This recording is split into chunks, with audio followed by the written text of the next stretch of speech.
The story begins somewhere in a mountain. Our protagonist Kang Cheon was having a conversation with his master. He was asking his master if there is such a thing as the strongest martial artist. His master told him there isn't, because only those who are strong can be considered strong. Cheon added, surely there should be martial arts techniques in the world that are said to be the strongest. But his master told him that powerful martial arts techniques are merely stepping stones to reach the pinnacle, and once he reaches the pinnacle, he must cast them aside no matter what. Cheon said to his master, if that's the case, then until one reaches the pinnacle, powerful martial arts is still needed as a stepping stone. His master called him an impudent brat for having such a sly tongue because he had been trying to force his master to accept that powerful martial arts technique is essential to become stronger. He told Cheon that there is some truth to his argument, so he decided to give him the answer he want. Some hours later, somewhere within the mountain range, a man was running while being chased by some people. The man paused for a moment. He was breathing heavily while holding something tightly with both his hands. He looked around. He noticed that there aren't just one or two people chasing him. There is another one on the other side. So he wondered if the entire martial arts community of Shandong has been mobilized to hunt him down. Such a force is needed to hunt him down because the item he is carrying is definitely worth it. Otherwise, there is no way a third-rate thug like him can get so much attention from the whole of Shandong. The man is a member of Mengryong's sect, a pitiful sect as ridiculous as its name. They are parasites that extort merchants' pockets under the pretense of protection fee. One day, the man never expected that a Westerner visiting their brothel would give him a once-in-a-lifetime opportunity. The Westerner, who couldn't control the tiny guy under his pant, used his own hands to kill himself. After getting so drunk, he told the ladies he was having fun with that he held in his hands something that could turn the world upside down, and after telling them what it was, the girl immediately reported to her boss exactly what the Westerner told her. The man was surprised when he heard what the man had with him, and so after some hours, he killed the Westerner while he was asleep. And he finally got the item that the man has, so as a result of that item he's been chased down when the news about him having the item got leaked. Although he didn't care that he's been chased down since he thought he would be able to escape their chase, and when he does escape, he intended to make the Mengryong sect that no one recognized to be reborn as the supreme ruler of the martial world. But now that dream is becoming bleak because the pursuers are getting closer. They shouted out and told him to stop since there is no use running, but he suddenly saw our protagonist along his path, so he decided to make him a perfect decoy to shake off the pursuers. But our protagonist, Cheon, wasn't paying attention to his surroundings because he was immersed in what his master told him. His master told him that there are only 3 martial arts techniques that are worth mentioning. The first martial arts he mentioned is the muscle tendon change classic of Shaolin. The technique was developed in order to attain enlightenment in the way of the Buddha, but to attain that enlightenment, one must ceaselessly train in the harmony of internal and external martial arts. And so the muscle tendon change classic was developed. The second martial art he mentioned is the supreme ultimate skill of Wudong. The skill can make one reach the pinnacle of internal power by understanding the essence of external martial arts. And lastly is the heavenly demon divine art of the demon cult, which is the pinnacle of powerful and intricate internal martial arts. So in summary, the 3 are the strongest martial arts in this martial world. Chan then said, do you mean this are the best stepping stones to reach the pinnacle of martial prowess?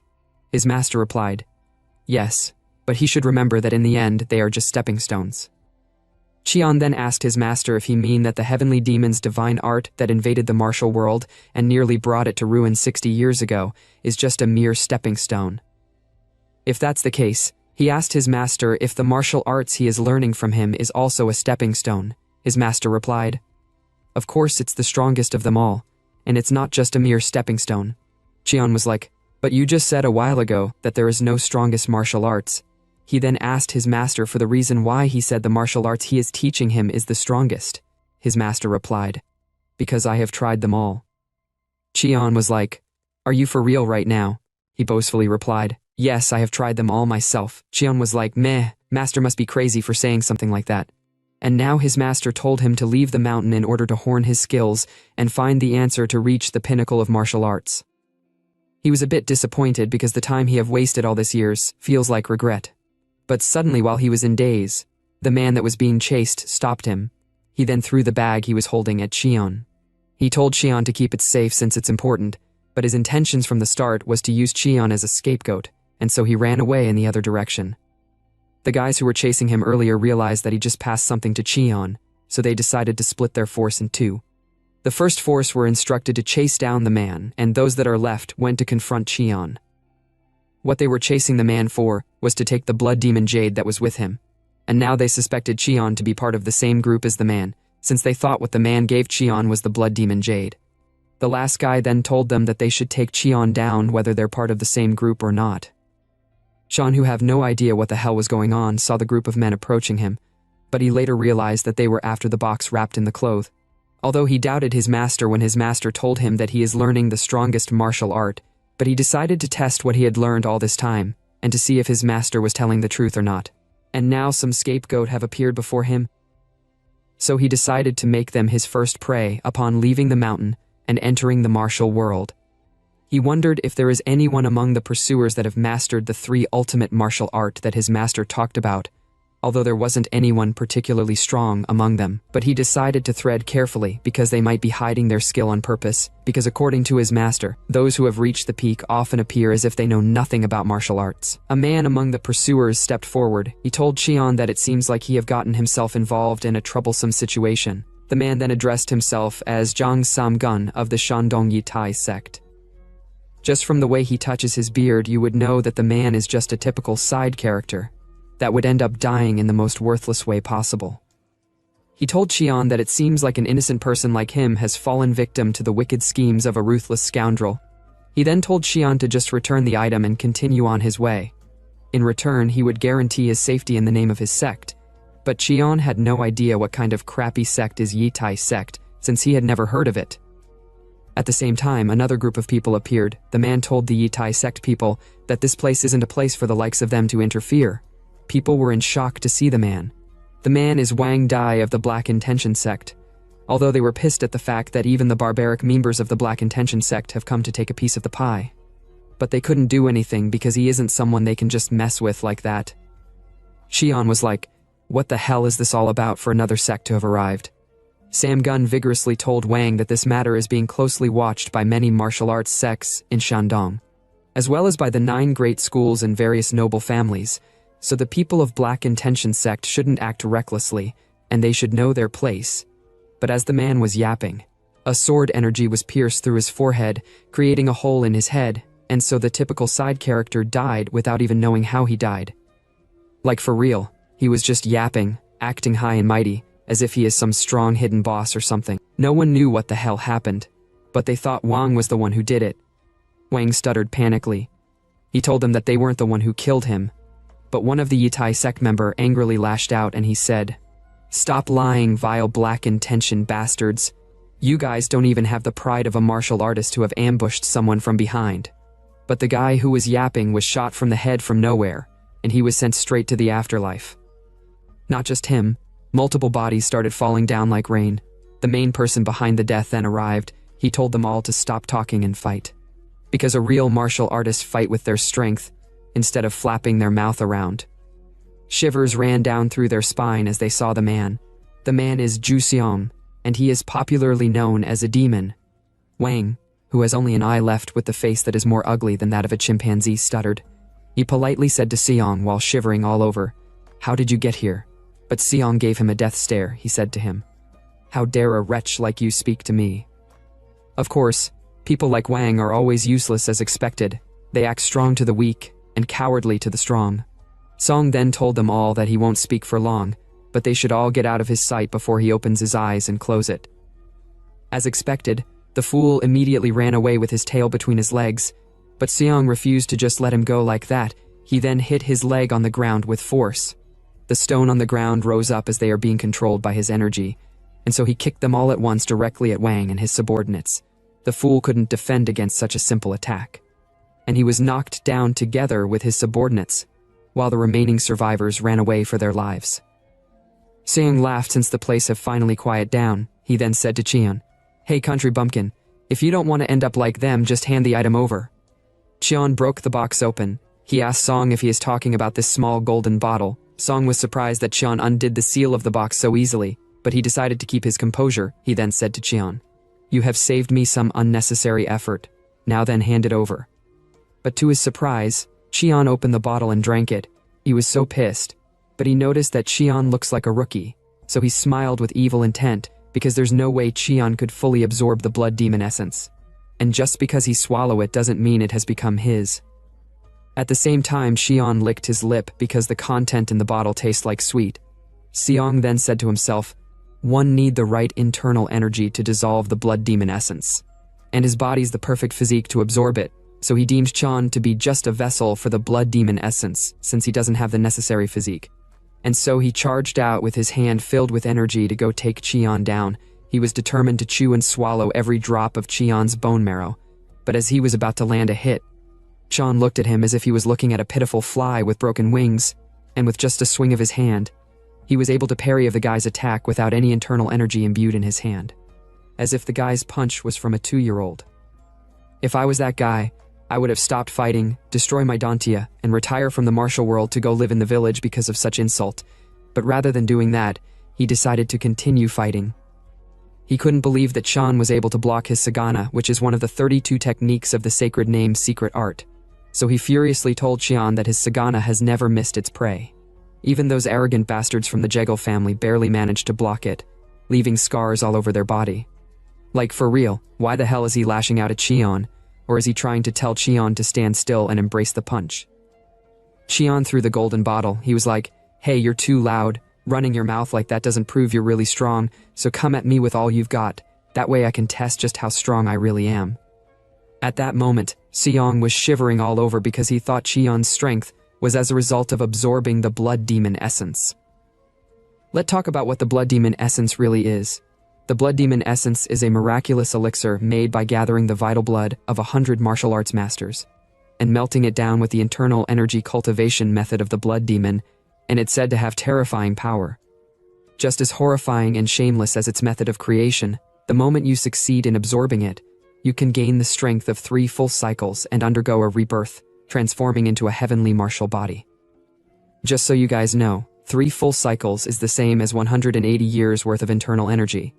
As the demonic cult continued to kidnap martial arts masters to use as ingredients for this cursed elixir, the Righteous Alliance launched a surprise attack on one of their factions, the Blood Sect. Only after a bloody battle and finally defeating them did the existence of the blood demon essence become known to the world, but whether in the hands of the righteous or evil, the blood demon essence would certainly drench the world in blood simply by its existence, and that blood demon essence has now appeared in Shandong. Suddenly Seong angrily roared, which scared out all the birds in the area. Like, I don't really get, is he trying to have some kind of power up like Goku while screaming? If that's the case. He fatally failed at it because his roar was only able to scare birds, and it sounded like noise to Cheon's ear. He couldn't believe that Cheon was still intact after he poured out in so much internal energy into that roar, with the aim to cause at least some damage to Cheon. Cheon sarcastically asked him if making noise is his specialty. He then said to him, "Now that you are done crying, why don't you try your next attack?" Song said to himself that there must be some mistake because there is no way his attack could be blocked. He then looked at Cheon. He noticed that Cheon was full of openings, so he decided to make use of this opportunity to take him down with his full strength. But Cheon already appeared in front of him before he could land his hit. Cheon smiled. He told him that he got tired of waiting, so he came to him. It was at that moment that he knew that he is in big trouble. Cheon then struck him directly at his abdomen where his dantia is located. At the same time, at another scene, the man who was running earlier was finally killed, and on his hand is the same box that he gave to Cheon earlier. The people who killed him deemed his excessive greed to be the cause of his death, since the blood demon essence isn't something a guy like him could handle from the start. But suddenly, they heard a scream. They immediately noticed that the voice belonged to Seong. They deemed it quite surprising that someone as strong as him would be screaming out in pain like that, although he's wild, and an unruly guy with no real foundation. But his skills at least qualify him to go after the blood demon essence. But they didn't care about him. They decided to leave since they have secured the box, but to their surprise, Song's corpse was thrown at them with a big hole in his stomach, and his corpse rolled down the ground. They were surprised to see that Song was defeated, since Song wasn't someone to be taken down easily.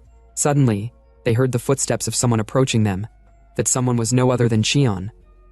Cheon was surprised to see another batch of people. One of the side characters then rudely asked Cheon to identify himself, but Cheon spoke back, "Who are you to speak to me rudely right off the bat?" The guy was like, "Presumptuous." He then said to Cheon, "How dare you show no respect when the future head of the Jegal family is here?" The so-called future head of Jegal family told the guy to stop talking. He then asked Cheon if he is the one that put Ju Seong in such state. Cheon was like, "Is that guy's name Ju Seong? I don't really know, not like I care, but yes, I dealt with him. I didn't think he would die that easily though." The guy who was yapping earlier couldn't believe Cheon, so he told Cheon to stop talking nonsense since Seong is one of the top 100 martial artists in the current martial world. So, there is no way he would expect him to believe he was taken down by a kid. Qian was dumbfounded at the fact that the guy is such a high-level martial artist. He then told the yapping guy that there is nothing he can do if he doesn't believe him, but he would entertain him if he still want to fight. And he would definitely make him end up like Seong. The guy couldn't believe his ears. He got really pissed. So he decided to teach Qian some manners. He then told his underlings to go take down Qian. They obeyed, and they immediately surrounded Qian. But to their biggest surprise, Qian wasn't your average Joe, since he was swiftly dodging all their attacks. The so-called future head of the Jaegle family had no idea what the hell was going on, although Qian's stance was full of openings, but he is dodging all the attacks. So he thought maybe it's as a result of him taking the blood demon essence. The yapping guy called the guys who were fighting pathetic fools. He then charged out to go fight himself, although future Jaegle leader tried stopping him, but he didn't listen. The guy told everyone to stand back and he would handle Qian himself. Qian immediately clenched his fist to counterattack as soon as he dodges the guy's attack. His plan was a success, but as he was about to strike the guy's abdomen, his attack was blocked by the so-called future head of Jaegle family. Qian was like, "You are lucky the punch was stopped, or else you would have been sent to meet Dharma." The man immediately placed his hands behind his back after taking that hit. He laughed, and he told Qian to calm down since it seems like his people has been a bit rude. He then told Qian that there is no benefit of turning such small matter into a big fight. So he suggested that they should end their scuffle right here. The man let out a smile just like someone who just found a honey mine. He told Qian that he is Jaegle Shik of the Jaegle family, so he kind of politely asked Qian for his name. Qian replied, "I am Kang Qian." As a means of reference, we would be calling the man Shik. Shik then asked Qian which sect is he from. Qian replied, "I don't have one." He said to himself that there is no way he can have a sect since he just escaped from a crazy master a while ago. Shik was shocked when Qian told him that he doesn't belong to a sect, but he didn't question further. He then told Qian that they'll withdraw for now, and if fate permits they should meet again. So he told his underlings that they should leave. This came as a surprise to them all. The yapping guy told him that they haven't taken the box to retrieve the blood demon essence. But Shik told him that it was all a trick.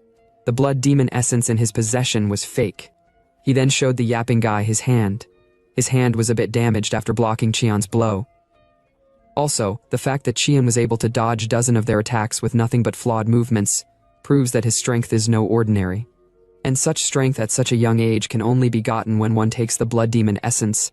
He was sure of it since Qian is one who killed Jusong, and he is also the one made his palm looks terrible. His strength at such a young age would only be because of the blood demon essence. The yapping guy then asked him what they should do now.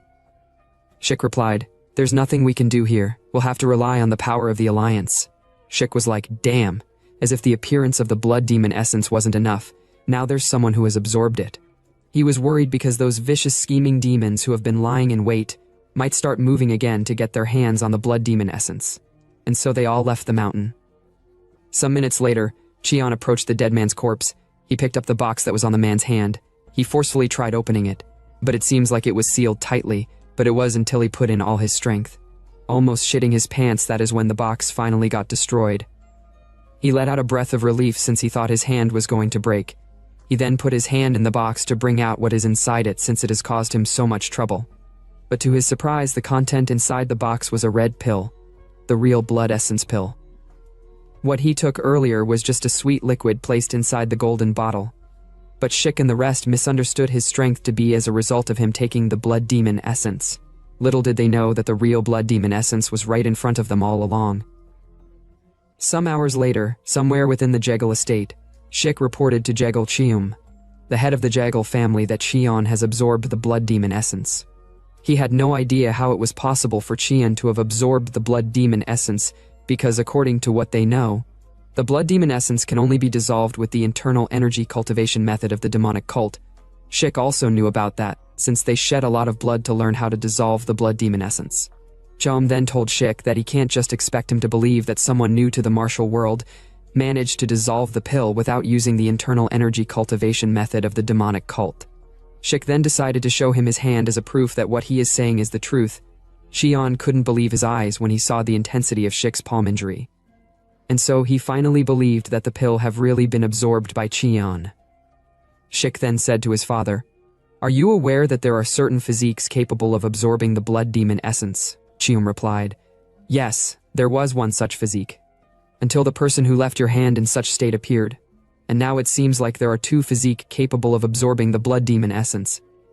Chiom told Shik that if what he say is true, then our protagonist is in a very unfortunate situation, because possessing a treasure is a crime, if ever there was one. He then asked Shik if he have found Chion's whereabouts. Shik replied, "Fortunately, he's still within our sphere of influence. He have instructed the people in Jinyang village to treat him well." Shik then told his father that he is yet to report the blood demon essence being absorbed to the Alliance. Chiom said to him, "That's good, there's no need to reveal it yet." But suddenly, someone appeared. The person said to them, "You are all having quite the interesting conversation. The man is one of the elder of their clan." Shik was shocked to see him, so he asked the elder if he overheard what they said. The elder told them that there is no way he won't.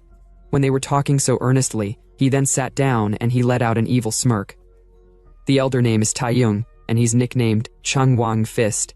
He is the tyrant of Shandong, a supreme master even the Jegal family can't easily handle.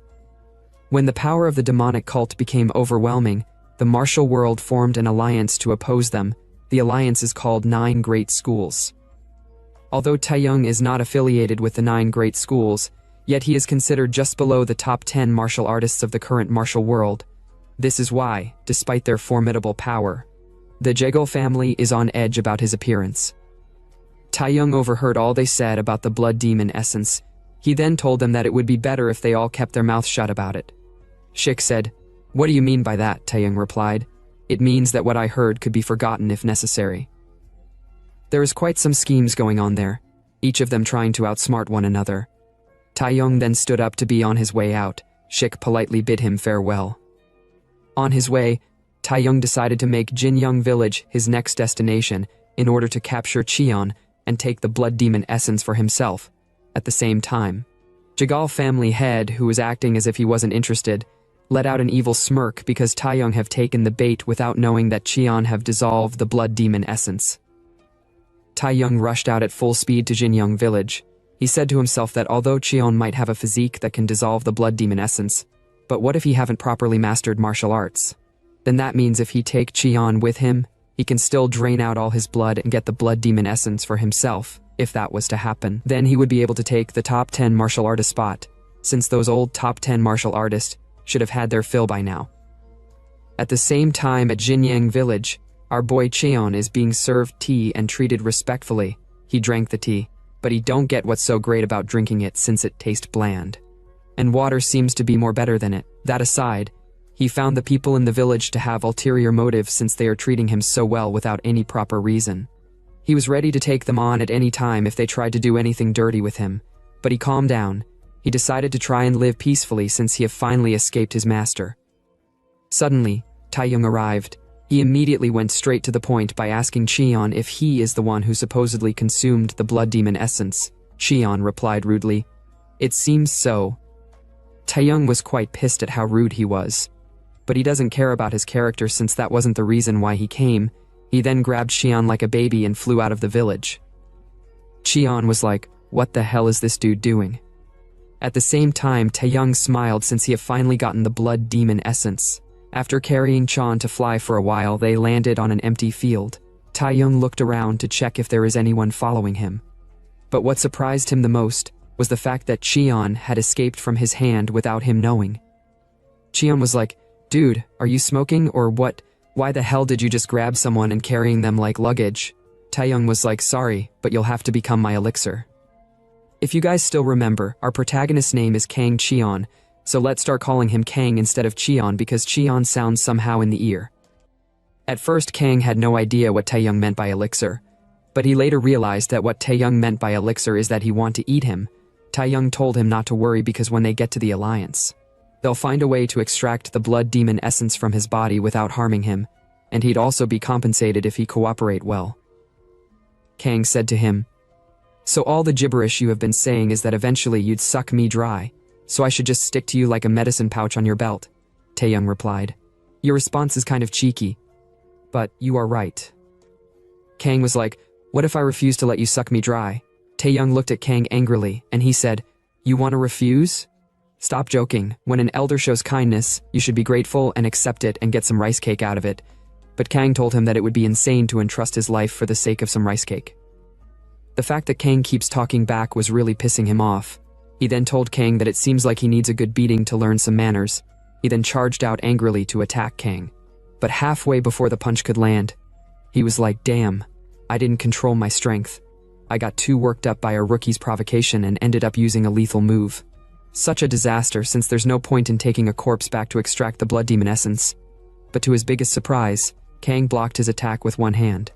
He had no idea how Kang was still alive after receiving his punch, but he thought that maybe his power is as a result of the blood demon essence. If that's the case, he said to himself that if someone who hasn't even properly learned martial arts can produce such kind of strength by drinking it, then the power would be unimaginable when fully absorbed.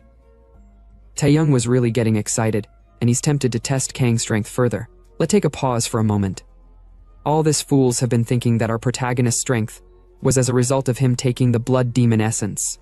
But what they did not know is that the blood demon essence pill is still with him, and he haven't taken it at all. He doesn't even know the purpose of the pill yet, since he is new to the martial world. He just took it and kept it in his pocket because people were fighting over it, so he deemed it as something that has a bit of value.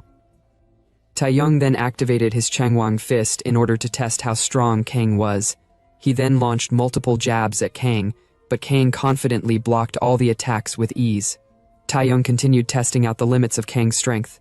He was impressed to see that even though Kang's movements are clearly those of a beginner, but he's managing to discern the strengths and weaknesses of his technique. But what surprised him now is that Kang's power is already surpassing his, and bang, Kang landed a punch on Taeyong's face. Taeyong immediately stepped back. He couldn't believe that Kang actually hit him. Kang was like, whoa. He was surprised that he landed a hit since he was just swinging randomly. At that moment, Taeyong realized that Kang's strength isn't from taking the elixir, because an elixir can't teach untrained martial arts skills, he said to himself. It must have just been pure luck that my reckless punch was able to hit its mark. He then said to Kang, you've got quite the descent punch. Kang was like, oh, your mouth is still working.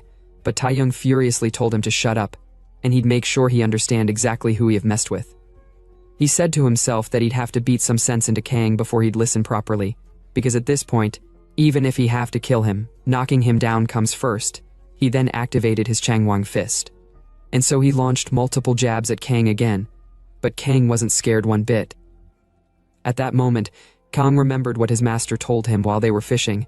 He asked his master if the strongest fist technique is that of Wudang, but his master looked at him without saying anything. Kang was like, yes, of course, excluding my master, is the strongest fist technique that of Wudang?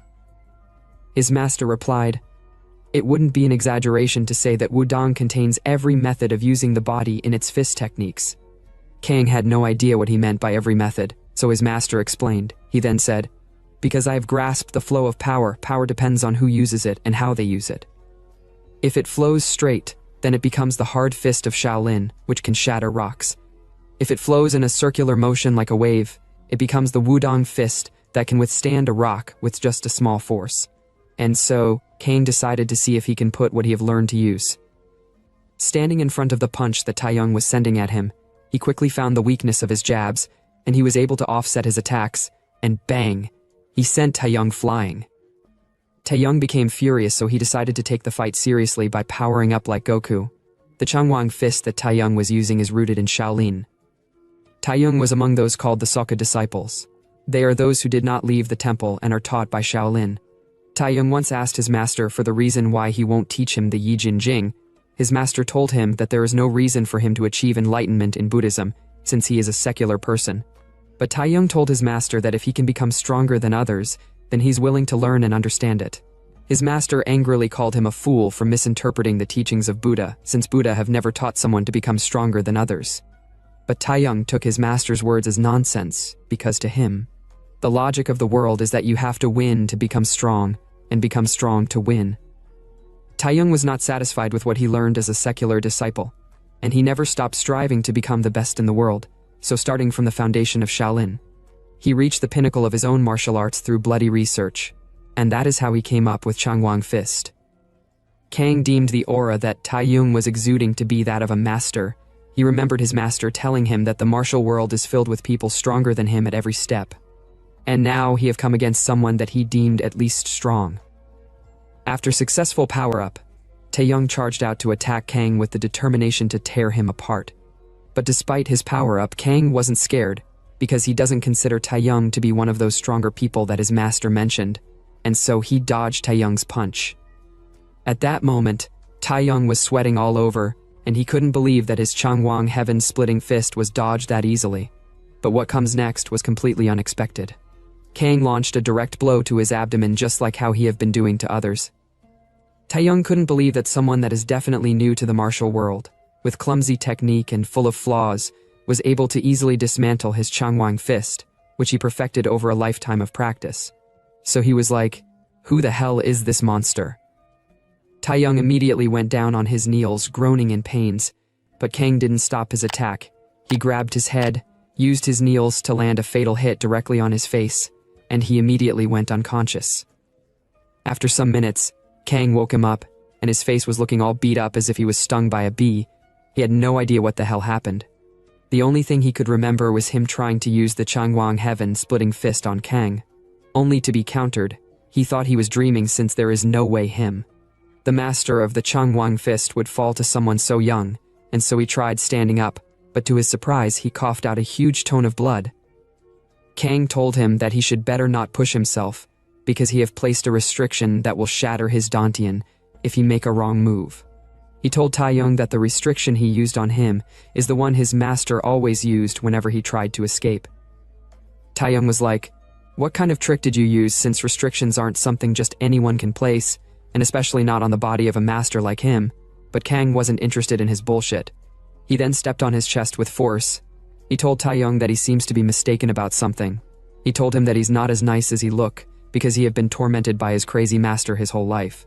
So if possible, he'd appreciate it if he didn't get on his nerves, and so he removed his leg from Taeyong's chest. Taeyong then said, what do you want? Kang smiled since he's now asking the right question. He then said, from now on you are mine. This, our protagonist, seems to be giving gay vibes. I never expected him to have a fetish for muscle men. Some hours later, in the Jaegel mansion, Cheom and Shik were scheming and plotting with each other. They were talking about negotiating with Taeyong when he obtains the blood demon essence, over the secret of absorbing energy. They deemed it as a good bargaining chip, since the secret of absorbing energy is something Taeyong desperately desires. Cheom was like, indeed, Taeyong is someone who would definitely sell his soul if it meant reaching the top 10 martial artists, and their Jaegel family is willing to buy his soul. Shik added, if we could hold the leash of a top 10 master-level hunting dog and clear the path ahead, then becoming the leader of the alliance of noble families wouldn't be far off. Their schemes and plot were already becoming intense, but they have no idea what is in store for them. Suddenly, someone announced that Taeyong has returned. Shik smiled because it seems like Taeyong have secured the blood demon essence, and so they went out to meet Taeyong. They were surprised to see how beat up Taeyong's face was, so they asked what happened, but Taeyong didn't reply. Rather, Taeyong told them that from now on, he have decided to take Kang as his disciple. Kang then said politely, I am Kang Cheon, please take care of me seniors, but Shik and Cheom wasn't happy about it since it seems like they have been outplayed. Let's go back to the time before they arrived at Jagal Estate. Kang told Taeyong that he should become his subordinate, since it's the natural cause of someone that has been defeated. Besides, he hold his life in his hands. He told Taeyong that he have made it so that he must receive the Chugungwa blood extraction from him once a month, or else he would end up dying. But Taeyong laughed out loud. He told Kang that he might as well kill him. He then said, you may not know this because you're stuck in the mountain, but my name Taeyong is widely known as just below the top 10 martial artists in the world.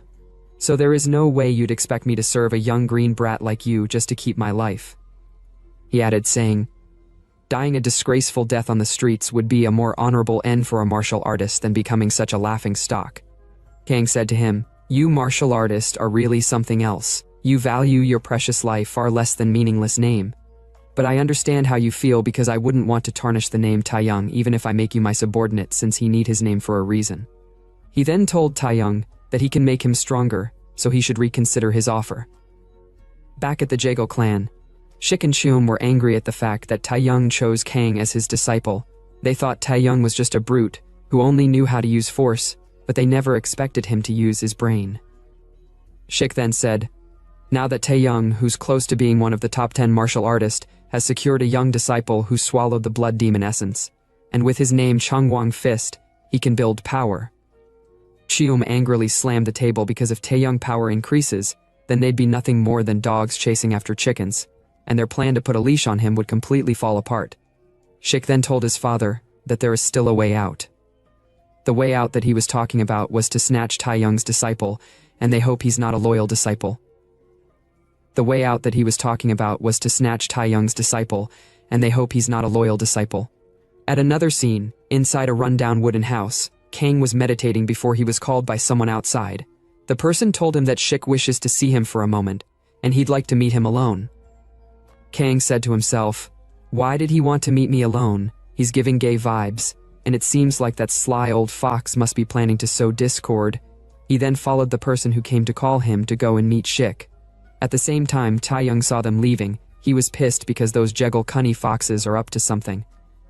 They arrived at Jegal Mansion after walking for some minutes. Kang asked him for the reason why he called him so late at night. Kang added, saying, "I don't think my master would be pleased to see us meeting like this." Shik said to himself that Kang is sure loyal for someone who hasn't even been a disciple for a day. He told Kang that he would get straight to the point since he don't have much time. He then said to Kang, "Rather than training under Taeyong, why not join our Jegal family?" Kang was like, "What? But I have already chosen Taeyong as my master." Shik said to him, "You know as well as I do, that even though Taeyong is a master, he has no foundation or power. In other words, even if you become his disciple, no one in the martial world would recognize you." Kang replied back, "My master is nearly one of the top 10 martial artists, so with his level of skill he's already strong enough to support me." But Shik told Kang that he is too naive if he thinks skill is everything. Whether someone is top 10 martial artist or close to it doesn't really matter because nothing lasts forever, but the only thing that can last for hundreds of years is a sect. A sect with a long tradition and reputation would eventually produce top 10 martial artists, and that's the strength of a prestigious family, just like the Jegal family. He boastfully told Kang that the Jegal family, which wields undeniable influence over the entire martial world, would be his strong backing, and he's sure that he haven't fully absorbed the blood demon essence yet. Kang was surprised by his words. He then said, "Does that mean the Jegal family has a way to absorb the blood demon essence?" Shik replied yes. He told Kang that the blood demon essence was created by the demonic cult during the Great War of Justice.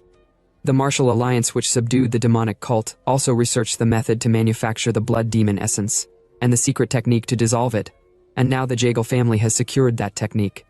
But while he was talking, Taeyong arrived. He said to Shik, "That's an interesting story. Is it true that the Jegal family has a technique to absorb the blood demon essence?" Shik stuttered, "That can't be true," but Kang replied, "Yes, master, he clearly said that. I heard it clearly with my own ears." Shik was pissed. He realized that the two bastards have set a trap for him. He couldn't do anything about it, so he told Taeyong to calm down and listen to his explanation. But Taeyong lashed out at him, saying, "Shut up, you bastard. I have the authority granted by the Alliance to investigate, so I am arresting you immediately on suspicion of colluding with the demonic cult." Shik tried to talk his way out, but Taeyong didn't give him the chance to. Taeyong then said to Shik, "How did the demonic cult's secret manual end up in your hands if you weren't colluding with them?" At that moment, Shik realized that he had fucked up since he was caught red-handed. Kang then said, "Master, if I may ask, what is the punishment for someone who colludes with the demonic cult?" Taeyong replied, "Of course it's death." Shik was speechless since he had nothing to say. Kang asked Taeyong if he had the authority to execute on spot since he is an inspector. Taeyong replied yes. Kang then said with evil intent, "Not only did he collude with the demonic cult, he also tried to drive a wedge between me and my master with deceitful tongue. So I believe it's only fitting to execute him immediately to eliminate future threats." Shik couldn't believe his ears. He wondered how much more did they intend to push him into a corner. There was silence for a moment, so he thought they were expecting him to kneel and beg like a dog. But Kang stepped forward. He told Shik that he will carry out the execution on behalf of his master.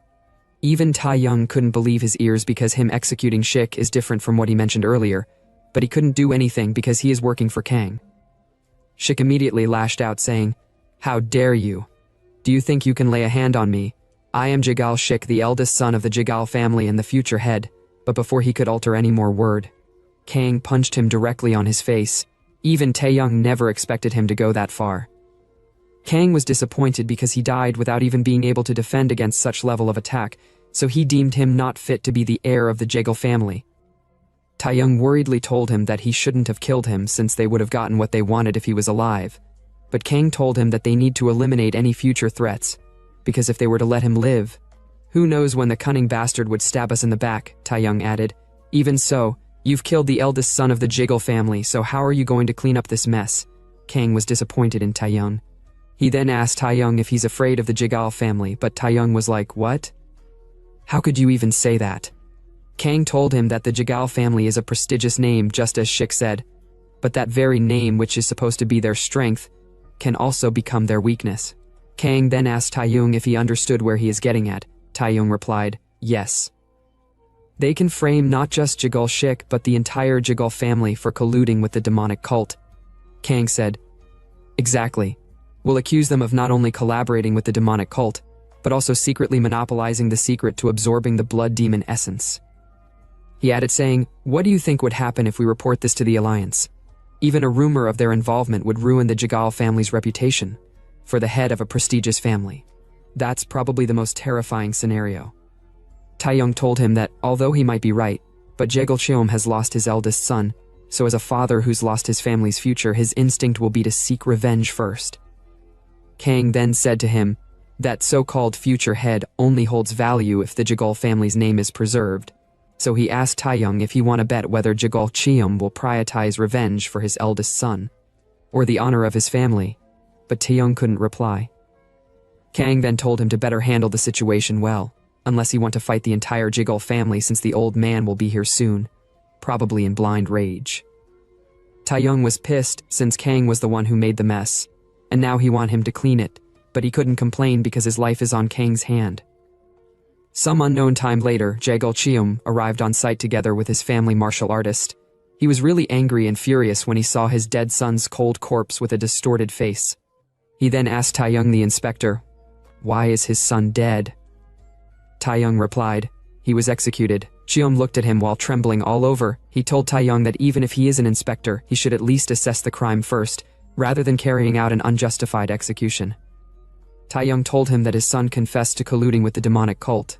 Cheom was shocked upon hearing what he said, but he kept his composure intact.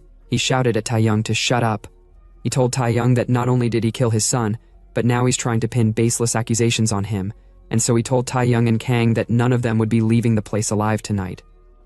The guards immediately unsheathed their swords. He then ordered them to kill the two of them, but before they could get any closer, Taeyong stepped forward with his feet imbued with energy. And with just a stomp on the ground, he was able to take down all the guards without killing them. He then said to them, everyone here knows that my disciple here consumed the demonic cult's elixir, the blood demon essence. Yet just a moment ago, Jiggle Shik sent someone to summon his disciple, claiming that the Jiggle family had secured the secret technique to fully absorb the blood demon essence and offering to bring him into the Jiggle family. Cheom lashed out. He told Taeyong to stop saying lies, but Taeyong didn't say anything. Rather, he looked at the two guards of Jiggle Shik. The two couldn't refute what he said because they knew he was telling the truth. Taeyong then said with vigor, as an inspector of the Alliance, I ask the Jiggle family this. How did a secret manual of the demonic cult end up in the Jiggle family's possession? Answer me, Jiggle Cheom. Why are you keeping such a dangerous text? But Cheom couldn't reply since he knew that Taeyong's claim was right, so he told Taeyong that it seems there's some misunderstanding. Taeyong then told the people of Jiggle family to listen well and make their choice. Will they oppose him and live on as a family that betrayed the martial alliance? Or will they cooperate to clear their name from the stigma of colluding with the demonic cult?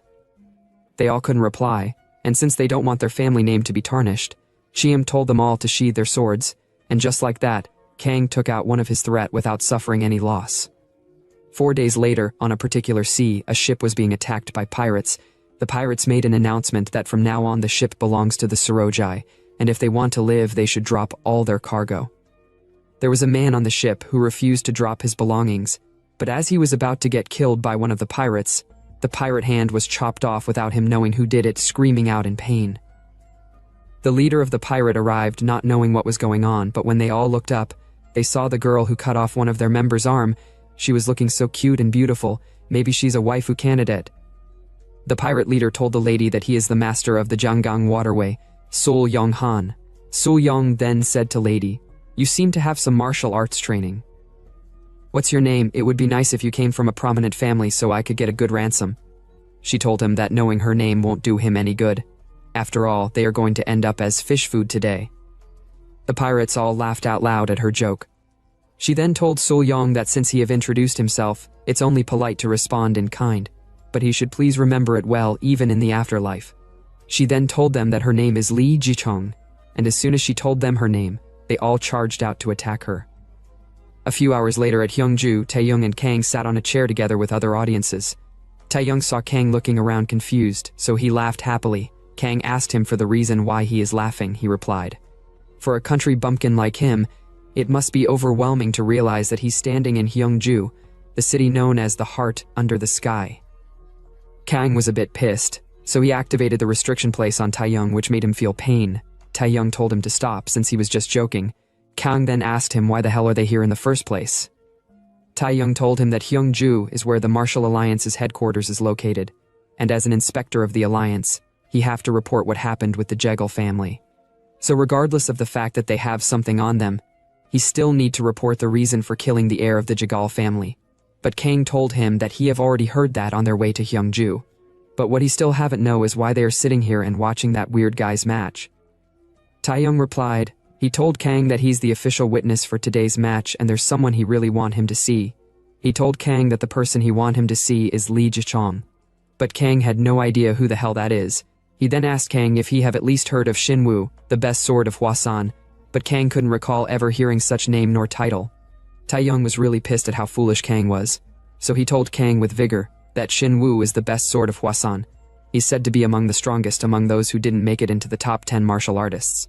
Some even say that his skill rivals that of the top 10 martial artists. Kang was like, "Hold on. Wait a minute. Didn't you say that you're the one right below the top 10 martial artists?" Taeyong replied. Of course, the old man Shinwoo is just someone strong in the past. Kang then said politely, "I understand, master. Please calm down." Taeyong sat down. He told Kang that Shinwoo is the master of a disciple that he have been raising with all his might, and he's the future of Hwasan. He could be his competitor when the time for competing for a spot among the top 10 martial artists of the next generation comes.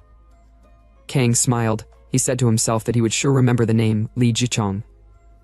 At the same time the weird guy on the arena approached them, he greeted Inspector Taeyong. He told Taeyong that if he permit him, he would like to challenge his disciple to a match. You see, guys like this are side characters, or let's say, they are worthless scums who think they are the strongest, and they always die in the most useless way possible. Suddenly, someone came rushing towards Taeyong. The person told Taeyong in his ear that the original opponent, Li Jichong, is late, and since the guest have grown tired of waiting for the match, it would be best for his disciple to fight. Without so much thought, Taeyong permitted his disciple to fight, and so that was how Kang found himself in the arena. Kang told the guy that won't he be put at a disadvantage if he end up fighting 2 matches in a row. The guy told Kang that it doesn't matter, he'll just consider his match with him as a warm-up. Kang was a bit pissed since the guy was looking down on him.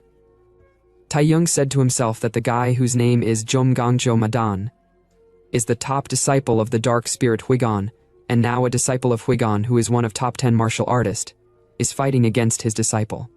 Although if Kang was to win, his reputation would rise as well, but for some reason he feel like rooting for Madan. Kang told Madan that he would make sure not to hurt him since it's just a warm-up, but Madan told Kang that although he's taking their fight as a warm-up, but he's not planning on being so kind since he never learned how to fight without killing his opponent. He then activated his claw, which is his weapon. At the same time, Kang was ready to make him regret his words, so as soon as the drum sounded, their battle began. Madan immediately took an offensive stance, but Kang was busy doing some weird stance. Even the audience were laughing at him for doing such a stupid stance. They were laughing and making mockery of him for being an unworthy disciple of Taeyong's. Even Taeyong himself was quite pissed. He couldn't believe that Kang was able to block and dodge his move with that sloppy stance. But he said to himself that if Madan dares underestimate Kang, it'd cost him big time. Madan said to himself that he heard Kang is new to the martial world, and that he swallowed the blood demon essence. So he decided to make sure that Kang pay the price for recklessly stepping into the martial world without any proper skills. He then charged out to attack Kang with the aim to kill. The audience were surprised to see that he really intended to kill Kang despite it being a warm-up match, and as soon as he landed his hit, He thought he was successful at taking down Kang, but to his surprise, Kang dodged his attack by jumping mid-air. The crowds couldn't believe their eyes, but Taeyong already expected him not to lose the fight. Madan had no idea what the hell was going on, nor how Kang was able to dodge his attack. Kang was picking his nose as if he wasn't interested in the fight. He told Madan that he is so slow, and it seems like those claws are only useful for picking nose. But instead of getting angry, Madan smiled since he just remembered his master teaching. His master told him that even when hunting a rabbit, a beast always gives its all. He then said to Kang, "Not bad, but this time, you'll need to give it your all if you want to survive against me."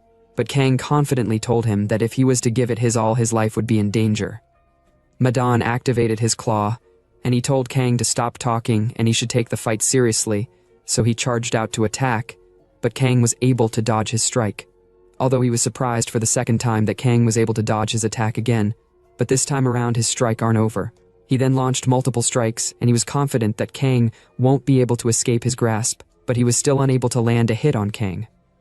The audience was surprised at how fast he was. They had no idea if he dodged the attack or if he got hit, but since he is still moving, that means he's dodging the attack, although Kang was dodging the attack.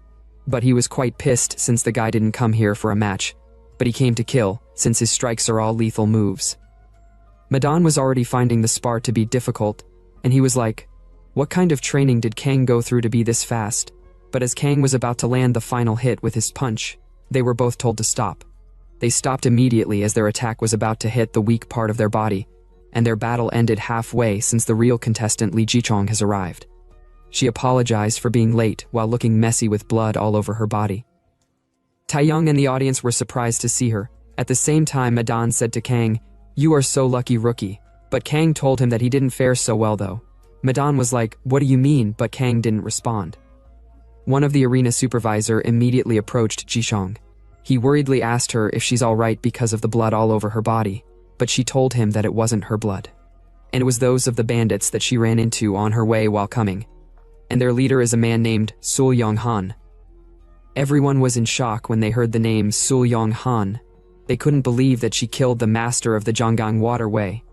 Even Taeyong was surprised because Sul Yong may have been a ruthless bandit, but his skills were said to be impressive enough to catch the attention of masters. But Kang told Taeyong he isn't interested in knowing the guy, so he should keep his explanation to himself. Taeyong lashed out while telling Kang that he lacks the proper attitude to learn. Madan and Jichong battle began. Madan was like, "Wasan has really fallen. How desperate must they be to stake the future of their sect on a mere girl, although she might attract attention with her pretty face. But he's going to make sure that such a beauty fall today at his hands." There was no movement for some seconds, so Jichong decided to attack first, and so she started doing all those awkward dance in order to prepare for a battle technique. But there would always be some people that would be amazed by those stance. Not me, though. Taeyong was amazed to see that she's starting the 24 movements plum blossom sword technique, so he started explaining to Kang that at its peak, it blooms like plum blossoms. But Kang was like, "Can you stop explaining, master? I already know that much." Jichong continued doing her unimpressive movements, but there were some goats that were impressed by it. Madan immediately attacked, since he couldn't wait for her to finish preparing her attack. He launched multiple strikes at a very fast speed, but Jichong was still able to parry them off, although she was having quite the difficult time blocking all the attacks. The crowds were surprised to see that Jichong is being pushed back. At the same time, Madan smiled. He said to himself that his master should watch closely.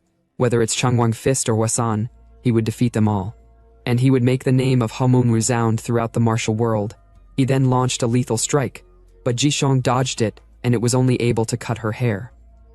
Taeyong said to himself that Hamun's speciality is its unpredictable and ever-changing techniques, and for a young prodigy like Jichong with lots of training but little real combat experience, the battle would be a tough one for her. He then said to Kang, "My brilliant disciple, who do you think will win?" Kang replied, "The girl will win." Taeyong was surprised by what he said, because the girl is being completely overwhelmed, but Kang told him that although she's overwhelmed, but she's still blocking all the attacks. Taeyong said to himself that what Kang said is true, but it doesn't look like she'll have any chance to counterattack. Kang then said, "It's about time," and as soon as he said that, Madan felt something strange. It was as if his body wasn't in rhythm with him.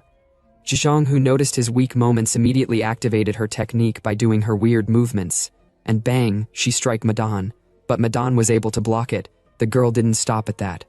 And as she was about to launch another strike, she noticed that something was wrong with Madan. So she immediately retracted her sword, and to her surprise, Madan coughed out a huge amount of blood. Taeyong couldn't believe his eyes. Kang then said, "It's happened exactly as I planned. Madan should have gauged his opponent better and act more cautiously." At first, Taeyong had no idea what he meant. But he realized that Kang was the reason why he coughed out such amount of blood because of the punch earlier that almost hit Madan's abdomen. And so the prideful guy died in the most useless way possible, without even knowing what exactly happened. The audience were in disbelief at the fact that Madan lost the spar. Even Jishong couldn't believe it herself. Some hours later, at another scene in Haomun's sect, Madan's corpse was brought back to his sect to be inspected. His master told them to take off the cover from his body to see his cause of death. They did as instructed. And when the cover was removed, the master saw that a hole was made in his abdomen. He touched Madan's forehead, and he asked them what the cause of his death was. One of the inspectors replied, "Well, I can't be sure," the other inspector added, "from what he saw. Madan collapsed and was spitting blood during the match, so he suspected that it might have been due to the opponent's internal energy technique." The man then asked them if Jichong used internal energy, but the inspector was unable to reply. The man was really pissed, but he calmed down. He then told the inspectors to ensure that no details are overlooked in the funeral arrangements. They replied, "Yes, master." As the man was heading out, he said to himself that Madan wasn't someone weak. He could have held his own against anyone in real combat, yet he lost to a novice from Hwasan. And on top of that, he was taken down by internal energy. He was really pissed to the extent that he scratched the walls with his hands. He couldn't believe that Hwasan has reached such a level. Same night, in the Miram Alliance, Taeyong and Kang was having a conversation. Kang told Taeyong that deaths can occur during matches. He then told Taeyong not to be pretending as if he is worried about Madan's death since it doesn't suit him. But Taeyong told him, even so. He didn't expect his death because the aim of the spar was to prevent such incidents by having only the senior disciples from each faction compete in order to prevent accidents. But Kang told him that if Madan had won, Jishong would have been dead. Taeyong was like, whatever. He then told Kang not to act recklessly since the atmosphere is tense. Kang said to him, "Why should I do that?" Taeyong didn't reply at first, but he shyly replied, "Because you're too strong." Even him don't want to admit it. He then told Kang that standing out won't do him any good. Kang looked at him and he was like, "Hey, aren't you too immersed in playing the master?" Taeyong couldn't believe his ears. Kang then stood up. He told Taeyong not to overstep. He'd handle his own affairs, and so he left. But on his way, he thanked Taeyong for the advice. Taeyong was quite pissed at himself since he doesn't know why he's even worried about Kang. He was like, just go ahead and die already. At another scene, inside the Martial Arts Alliance banquet hall, while everyone was enjoying themselves, Jishong stepped out of the hall. She wasn't happy about her victory against Madan, because she knows he didn't die because of her attack. She suddenly remembered Kang almost landing his punch at Madan, so she suspected Kang, the person who is the disciple of Taeyong, to be the cause of Madan's death. But while she was thinking, she saw Kang walking through the street. At the same time, the sect leader of Haomun was watching her from the roof of a building, with his eyes filled with murderous aura. As Kang was walking through the street, he was impressed at how beautiful and lively it was. He was like, no wonder it's called Hyungju, the city beneath the sky. It sure lives up to its reputation.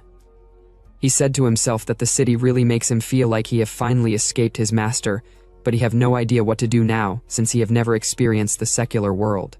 He doesn't even know how to enjoy himself properly since there is nothing he knows of, so he decided to just watch people because he thinks it should be the most entertaining thing to do.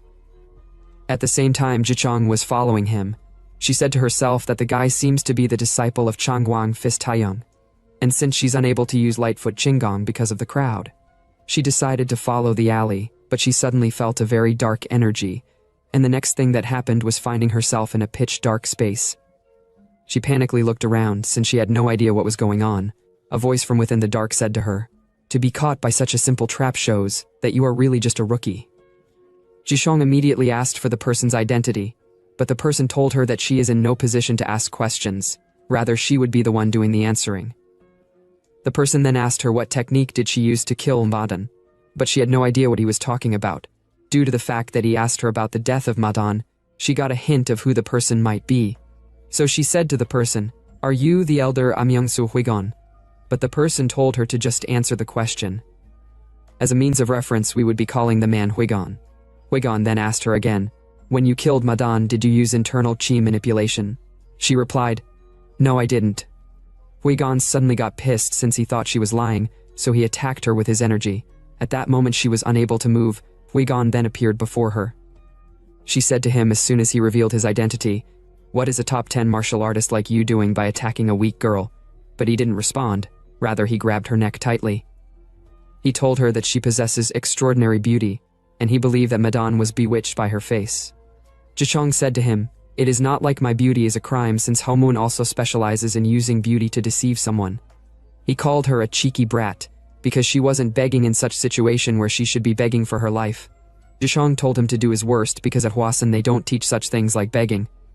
Huigon got really pissed by her stubborn attitude.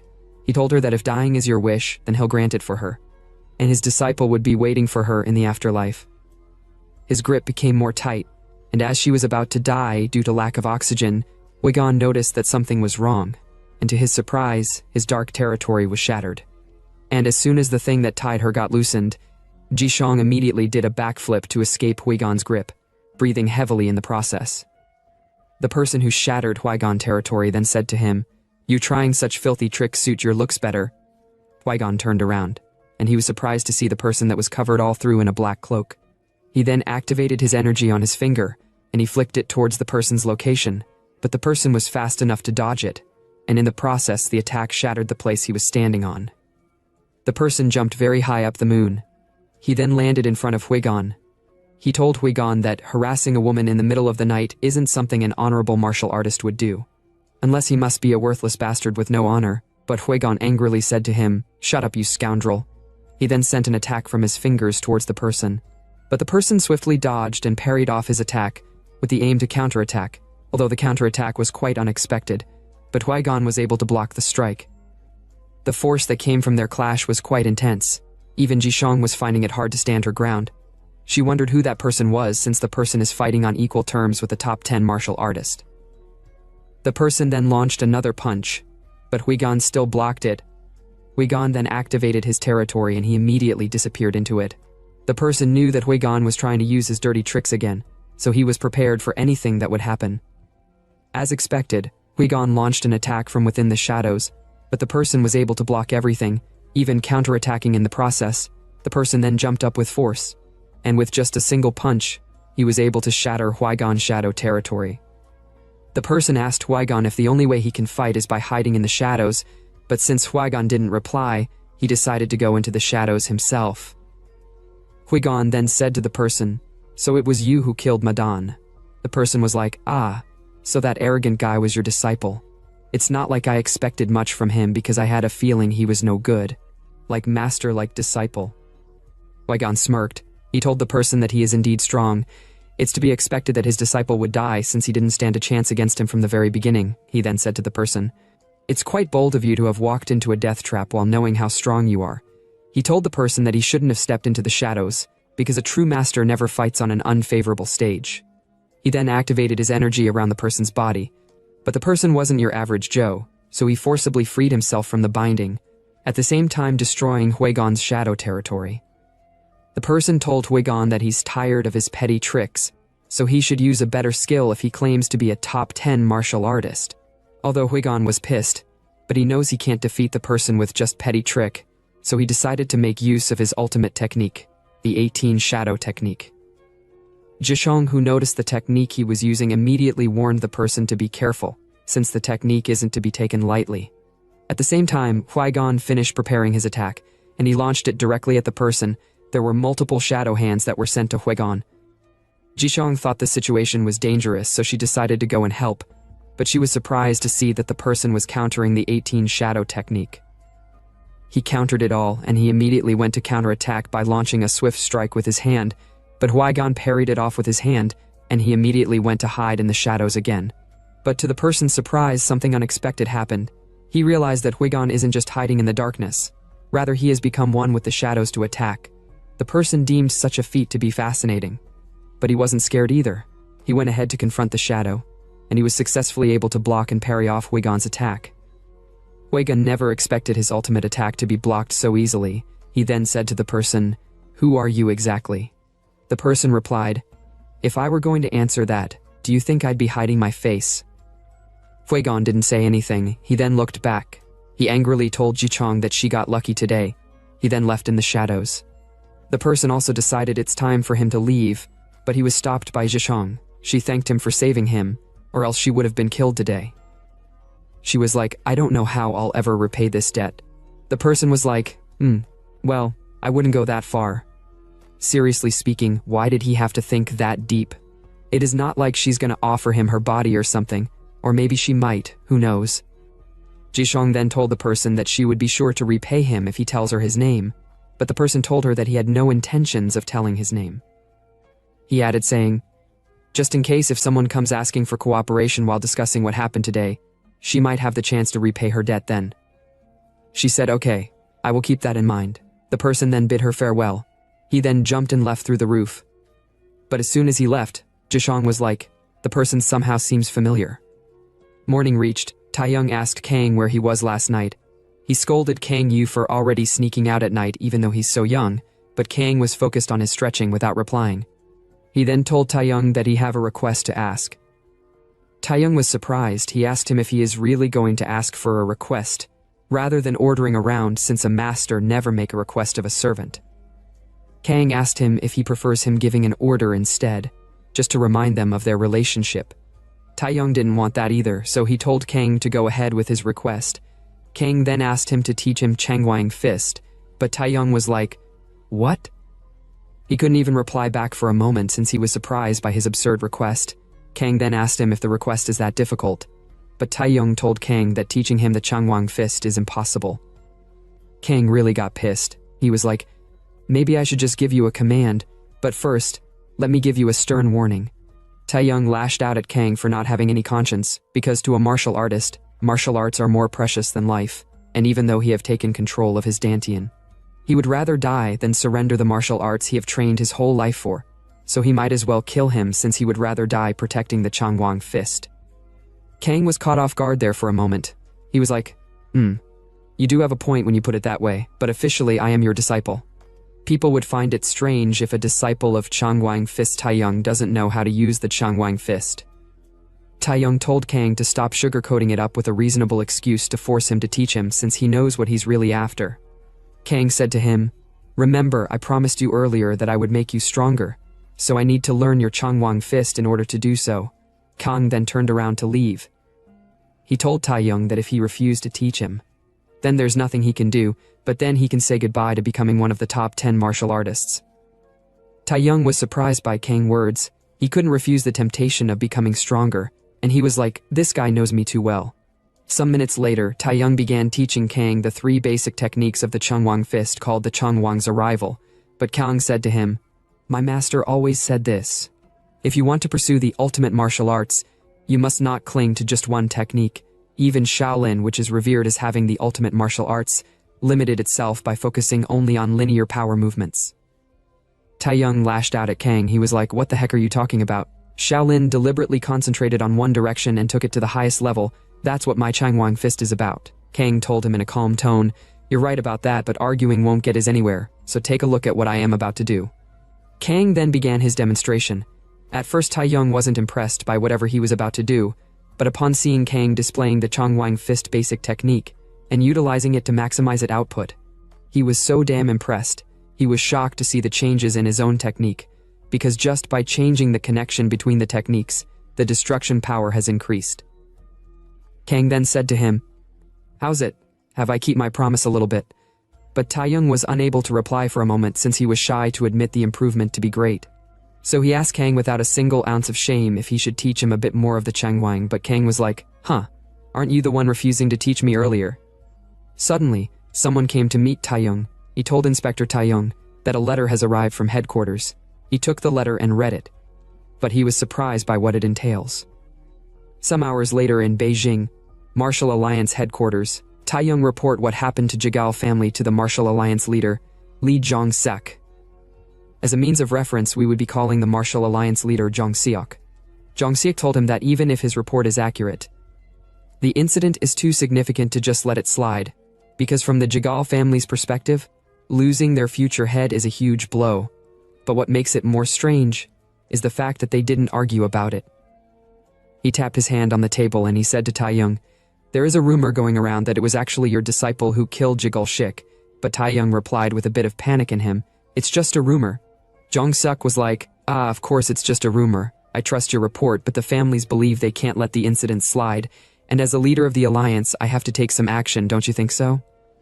Taeyong said to himself that Martial Alliance leader Jong-suk may be the head of the Martial Alliance, but he's essentially a puppet set up by the various sects to serve their interests, so even if he oppose him, it would be futile, since the real power lies in the hands of the 10 families. Taeyong then asked Jong-suk, what action does he plan to take? Jong-suk replied, "I am assigning your disciple to the Special Task Force of the Alliance." Taeyong was surprised at the word Special Alliance, because it's a training ground for the younger generation of the various sects. Officially, it's for training, but in reality, it's where the sects send their disciples to handle tasks they can't manage on their own, and also use them as hostages to keep each other in check. If a young martial artist who just consumed the blood demon essence is sent there, the others will pounce on him like wolves on prey, and if there are any factions with a grudge against him, then things would go for the worst. Jong-suk told him that there is one more thing. He want him to take command of the task force. Taeyong was like, "Do you mean me?"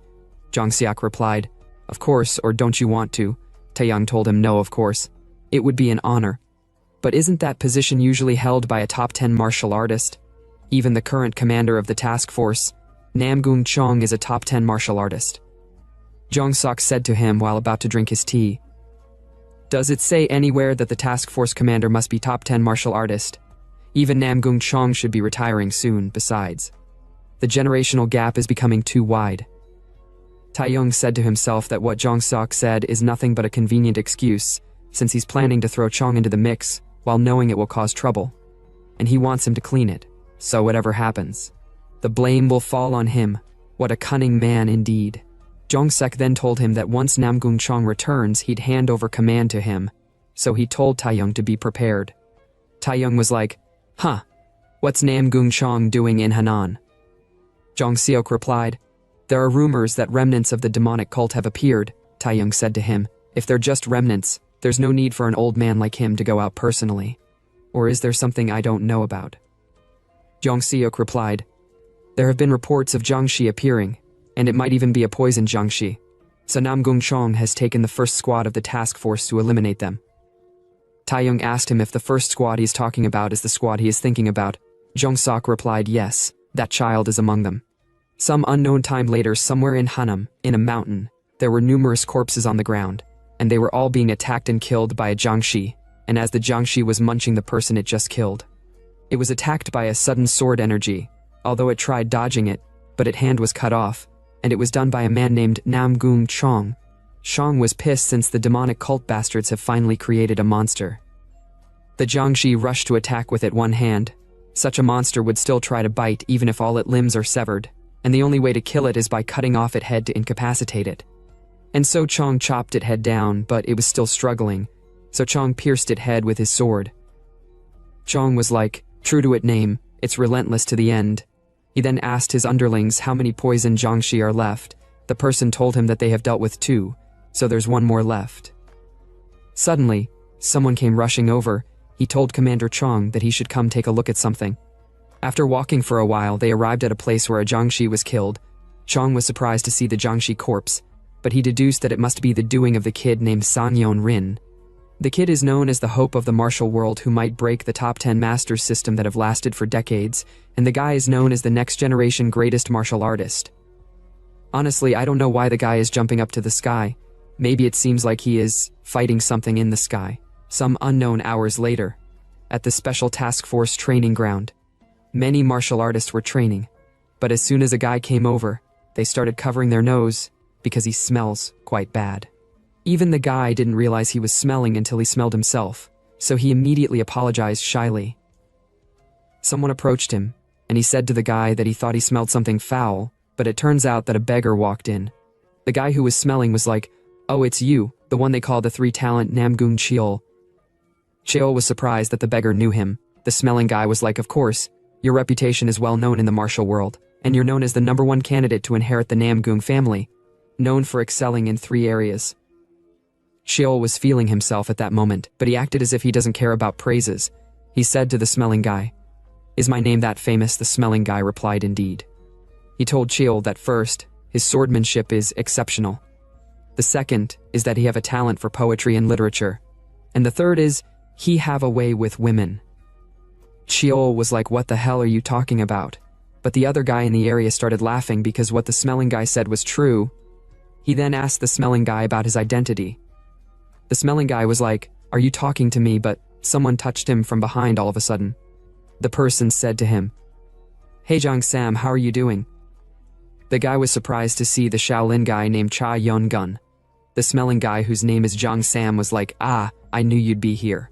Without the future of Shaolin, the special task force would be nothing but an empty shell. At the same time, Sheol was surprised that Sam is acquainted with the future of Shaolin. As a means of reference, we would be calling the smelling guy Sam, and as for the Shaolin guy, we would be calling him Yun Gun, while the so-called handsome guy would be called Sheol.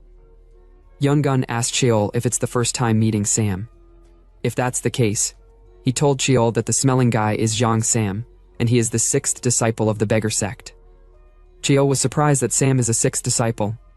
Sam asked Sheol if he's surprised that someone as young as him is already at the 6th knot, so he told him not to be too surprised since he have got some luck. Sheol said to himself that he knows about the hierarchy of the beggar sect. The sect leader is at the 10th knot, the guardians are at the 9th knot, and the key masters are at the 8th knot. But what's surprising is that someone his age is already at the 6th knot. Sam then asked them who else besides them have arrived, but to his surprise he saw Li Jishong, and over at the other side is the Ice Princess of the North Sea, Seol Aeron. He was like, it's hard to say which of them is beautiful, but he was surprised to see that Sheol was already blushing for the pretty girls. So he placed his hand on Sheol's shoulder, and he said to him, as expected of the 3 talents, always after pretty girls. Yun Gun then asked Sam if he knows who the person that just arrived is, but Sam doesn't know about our protagonist since he haven't seen him before, but he suddenly remembered who he was. So he told them that if his information is correct, the person is the one who consumed the blood demon essence. Upon hearing the blood demon essence, they realized that he is the one they say Changwang Fist Taeyong took as a disciple. Suddenly, an announcement was made that Namgung Chong has returned, and as soon as the door opened, the person that came through it was the top 10 martial artist, Namgung Chong, together with some injured martial artist. And as soon as Sam saw their sorry state, he was like, so Jiang Shi appeared in Henan, and it seems even the first squad of the special task force had a hard time. Yun Gun and Shaw were wondering how the hell does he knows everything.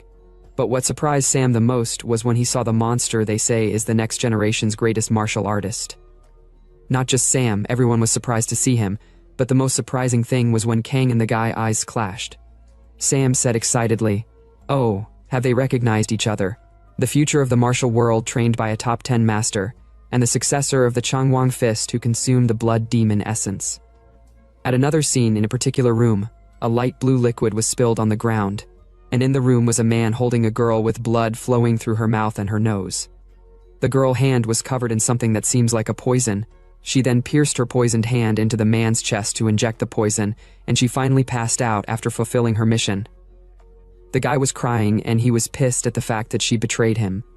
Honestly, I don't really understand what is going on here, but based on my years of experience when it comes to manhwa, the guy was poisoned by the girl he loved and trusts the most. He was first poisoned through the spilled blue liquid on the ground. That liquid should contain something that disperse energy for a short period of time, making him unable to use his strength, and the girl injected the final poison by piercing his chest before she died.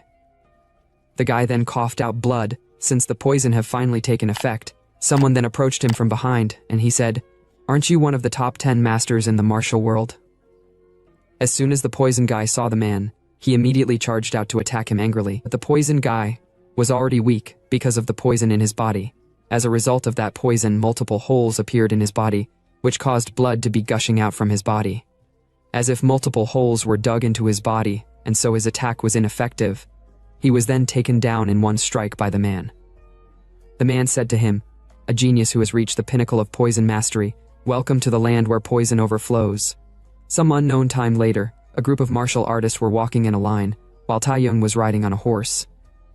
The martial artists were already sweating and getting tired.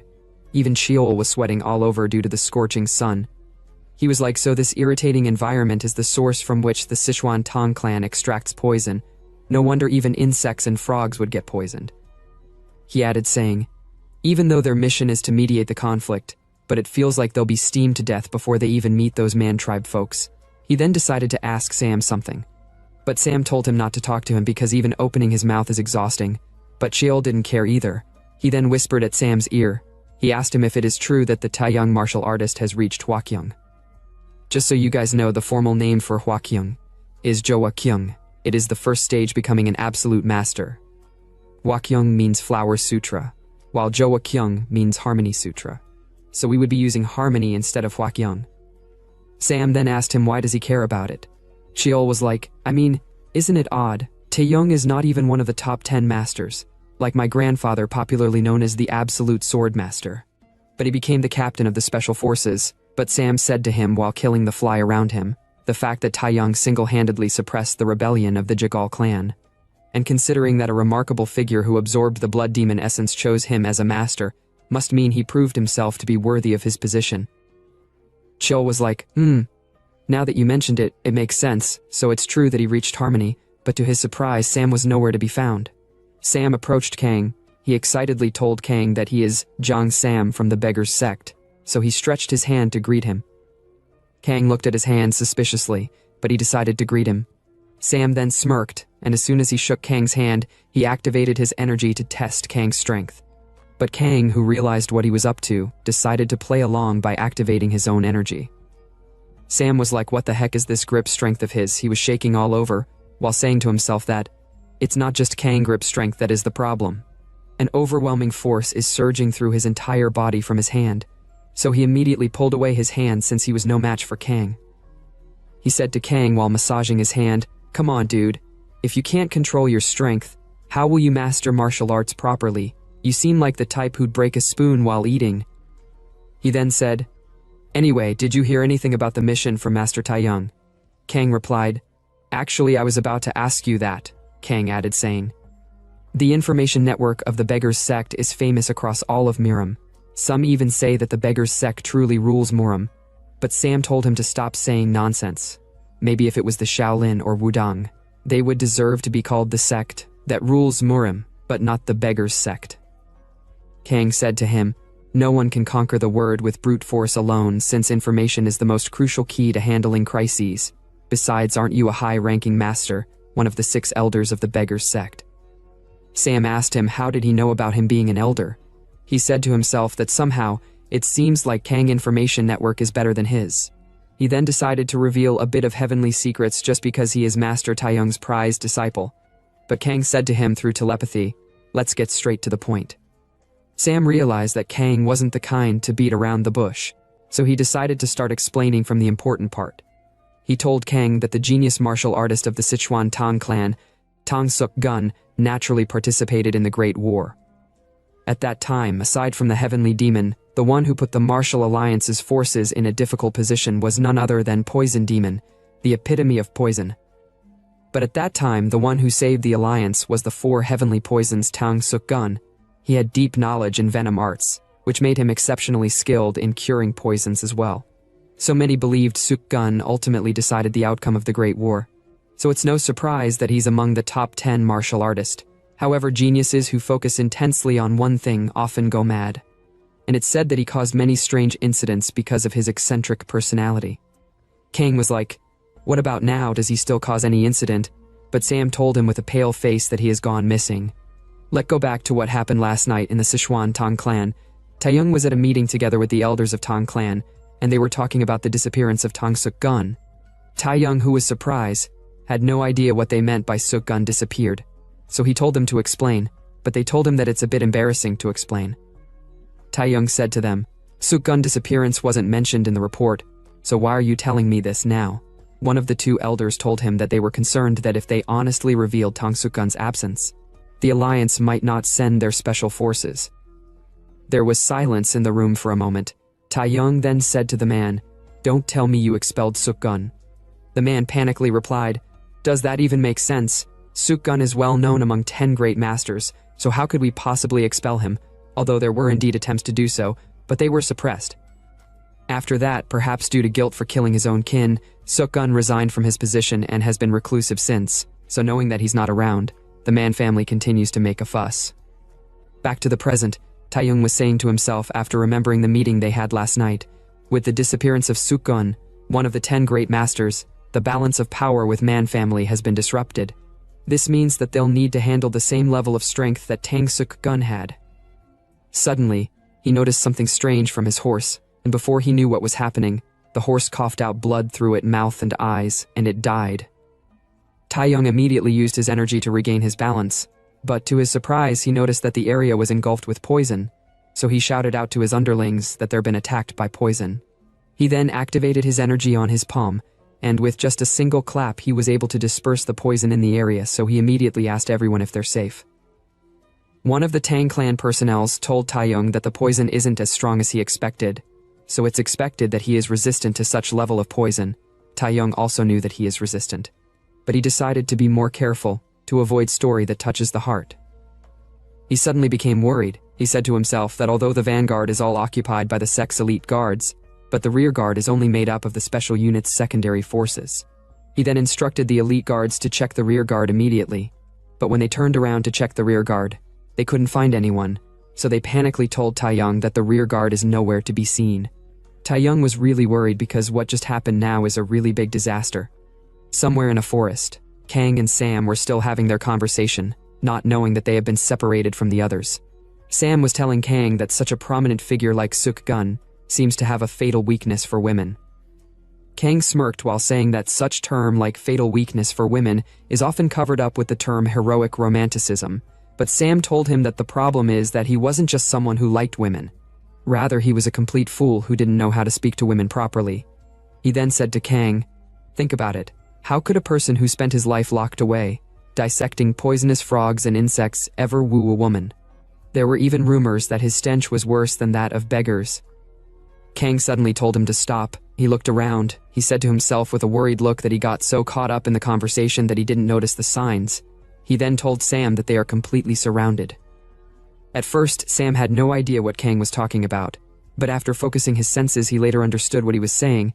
Kang then told him that over there something amazing has appeared. At the same time, Taeyong was surrounded by the people from Man tribe.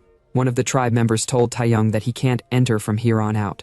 Taeyong asked him what kind of bullshit he is talking about. The place has been under the control of the Tang family for a long time.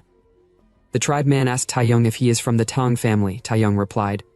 He told the tribe man that he is Taeyong, an officer from the special unit of the Martial Alliance. He had been sent to mediate the conflict here, so he wished to speak with their leader. But the man told him that the great chief does not wish to negotiate. Taeyong was quite pissed at the damn pests who were always interfering. He then angrily activated his energy. The stare from his eyes, and the energy he was emitting at that moment was able to stun the tribesmen. One of the tribesmen found Taeyong's skill to be amazing since he was able to take down his opponent with just a gaze. Taeyong then asked them if they came all the way from their tribe just to bicker with a mere subordinate like him. He then told them to prepare to risk their life if they want to keep blocking their path. But despite the fact that Taeyong was suppressing the tribemen, one of them told Taeyong with a very strong resolve that whether it's the Tang family or the Martial Alliance, they won't be able to do anything on their land. But before he could finish his words, Taeyong angrily charged out and he grabbed the guy by his neck and slammed him to the tree, shattering the tree into multiple pieces. The other tribesmen immediately rushed to attack him. Taeyong activated his energy to counterattack. He then grabbed the guy who was flying to God knows where by the leg, and bang, he slammed him on the floor. At the same time, one of the rearguard elites were happy at the fact that they have a real expert with them.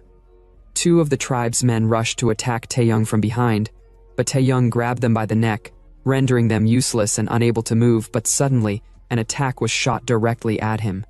So he jumped out of the way to escape the attack, which caused quite the explosion upon impact with the ground. Sam then asked Kang what the hell just happened. Kang told him that it seems like they finally arrived. Sam worriedly told Kang that it seems like something is happening on the front line. He then said, "Shouldn't we hurry and join them?" But Kang told him that there is no way they can join them because they are surrounded right now. Sam added with vigor, "Then we need to break through the encirclement." Kang told him that, although they are surrounded, but they're not attacking, that means that they don't want them to interfere. They probably just want to deal with the Tang family. So he told Sam that they should wait for now, and Master Taeyong might find a way to solve the situation. Sam was happy since Taeyong is a high-level expert who has reached the state of harmony, so there's nothing to worry about. But Kang said to him, "Are you sure he's at the harmony state?" He then said to himself that if Taeyong can properly use what he have taught him, then he would be able to survive even if he's not at the harmony state. At the same time, at the place where Taeyong was, the person who shot the attack earlier was the great chief of the tribesmen who just arrived on site. The chief then walked towards Taeyong. His steps alone was making the ground tremble. Taeyong asked the chief if he's finally willing to talk, but the chief told him to step back because they will not concede the land. Taeyong was like, "Is there any need to be so rigid? We're just trying to get along." The chief then said to Taeyong that there was someone who came here in the past saying those same words. Using the excuse of researching poison, he defiled our sacred land. He killed innocent tribes and destroyed this land. Taeyong then asked him if the person he is talking about is from the Tang family. The chief replied yes. He can't just reconcile with such an enemy as if nothing happened because there is too much accumulated blood and hatred for that. He then told Taeyong to be careful that they are not taking revenge, so he should leave at once. Taeyong was quite speechless. He said to himself that what is the Tang family really doing here?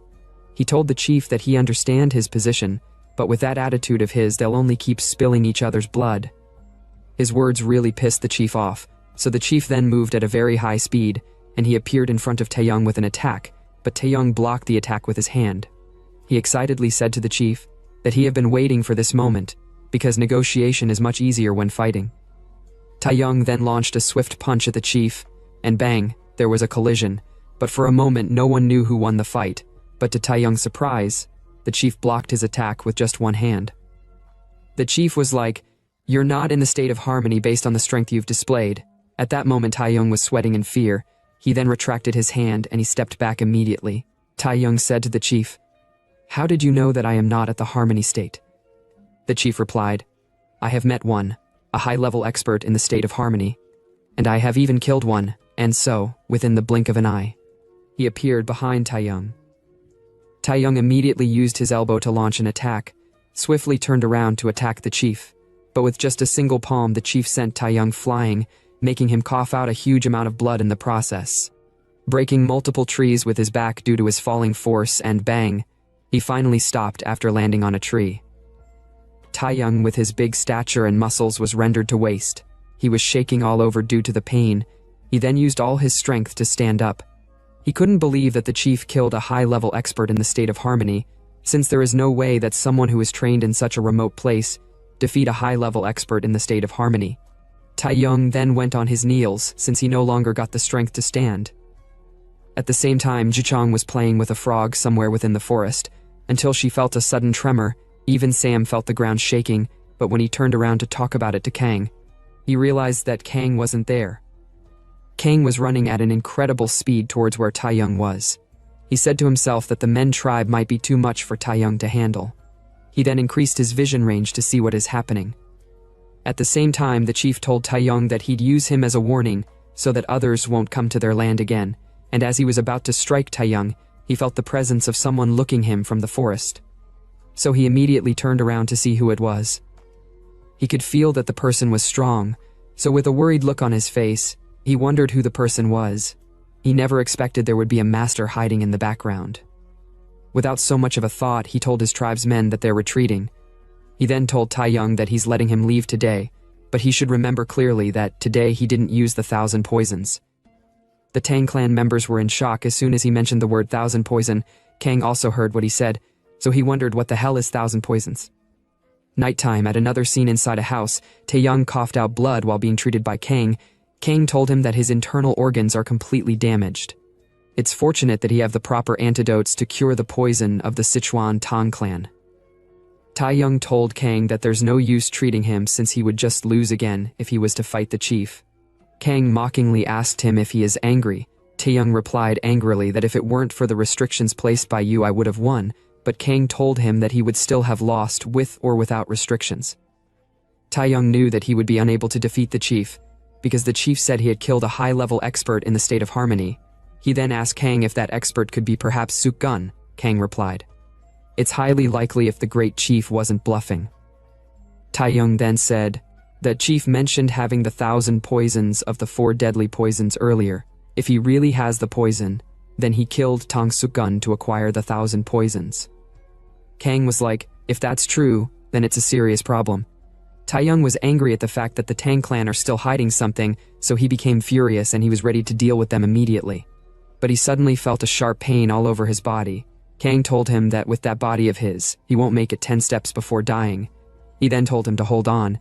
He placed his hands on Taeyong's back to scan some areas. He told Taeyong that right now an emergency treatment is necessary. At another scene, in the Sichuan Tang clan, one of the elders of the clan couldn't believe that Tang Sukun is dead after hearing the news. He lashed out saying that there is no way one of the top 10 experts would lose to a mere tribal chief in the outskirts, so it doesn't make sense, so he told Taeyong that the chief is probably bluffing. Taeyong said to himself, and he was like, ugh. At times like this guy really need to shut his mouth up. He told the elder that the great chief talked about the 1,000 poisons, and he spoke as if he possessed the 1,000 poisons. The man told him in a low tone that it must be an exaggeration as well, but Taeyong furiously slammed the table. He asked them, where the heck is the 10,000 poison then? But the 2 men were unable to reply. Taeyong told them furiously that since the great chief mentioned it, it's clear that it exists, and if he doesn't have it, then it must be with the Tang clan, so he asked them to show him the poison. The man couldn't reply at first while sweating all over. He asked Taeyong what he intended to do with the poison. Taeyong replied, unfortunately, that's the only way to deal with the great chief. The 2 men's face immediately went pale. At the same time, Kang was watching them through the roof undetected.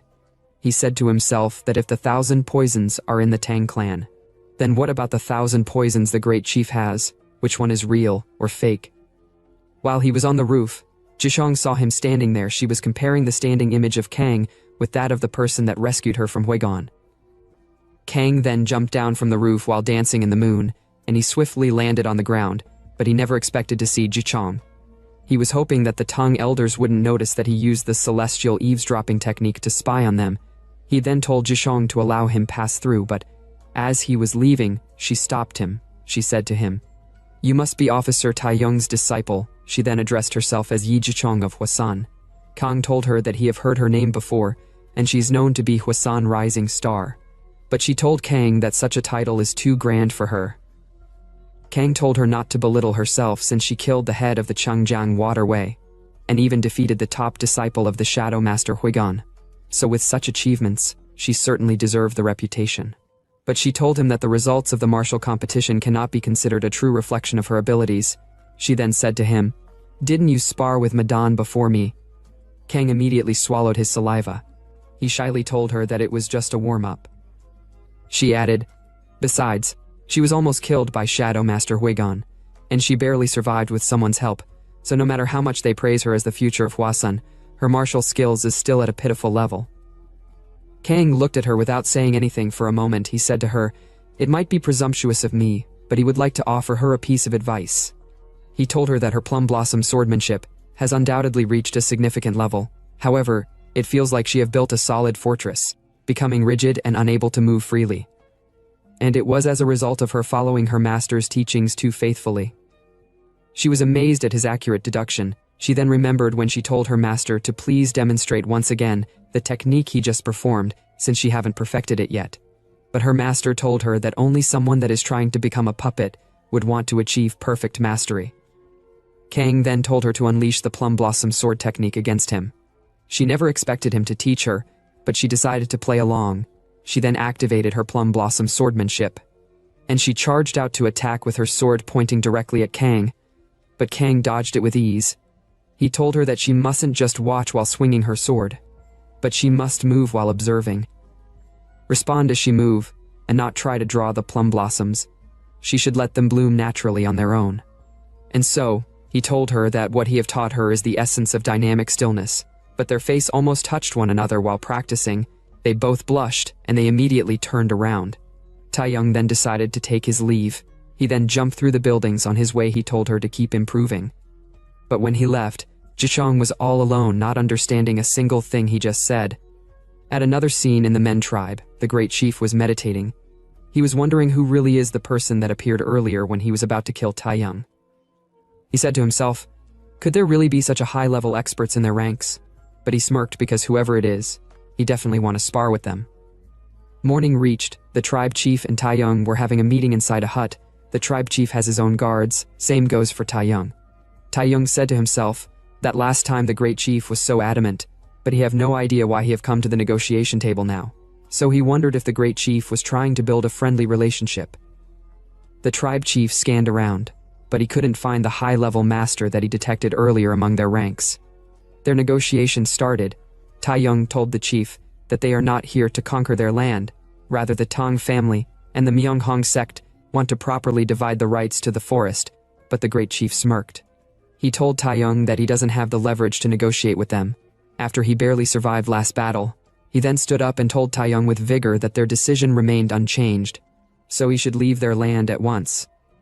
Taeyong was pissed by his words. He immediately brought out something that seems like a gun, and he pointed it directly at the great chief. He told him that only if the situation changes, until then, they have gained the leverage for negotiation. At the same time within the forest, Kang was swiftly moving through the pillars. He landed on a pillar, observing the resident located deep down. He smiled since he had finally found what he is looking for, but he suddenly saw an intense explosion some distance away from him. Back at the meeting tent, the chief asked Taeyong if he's just going to hold the gun like that, and if he keeps hesitating he won't even get a chance to use it.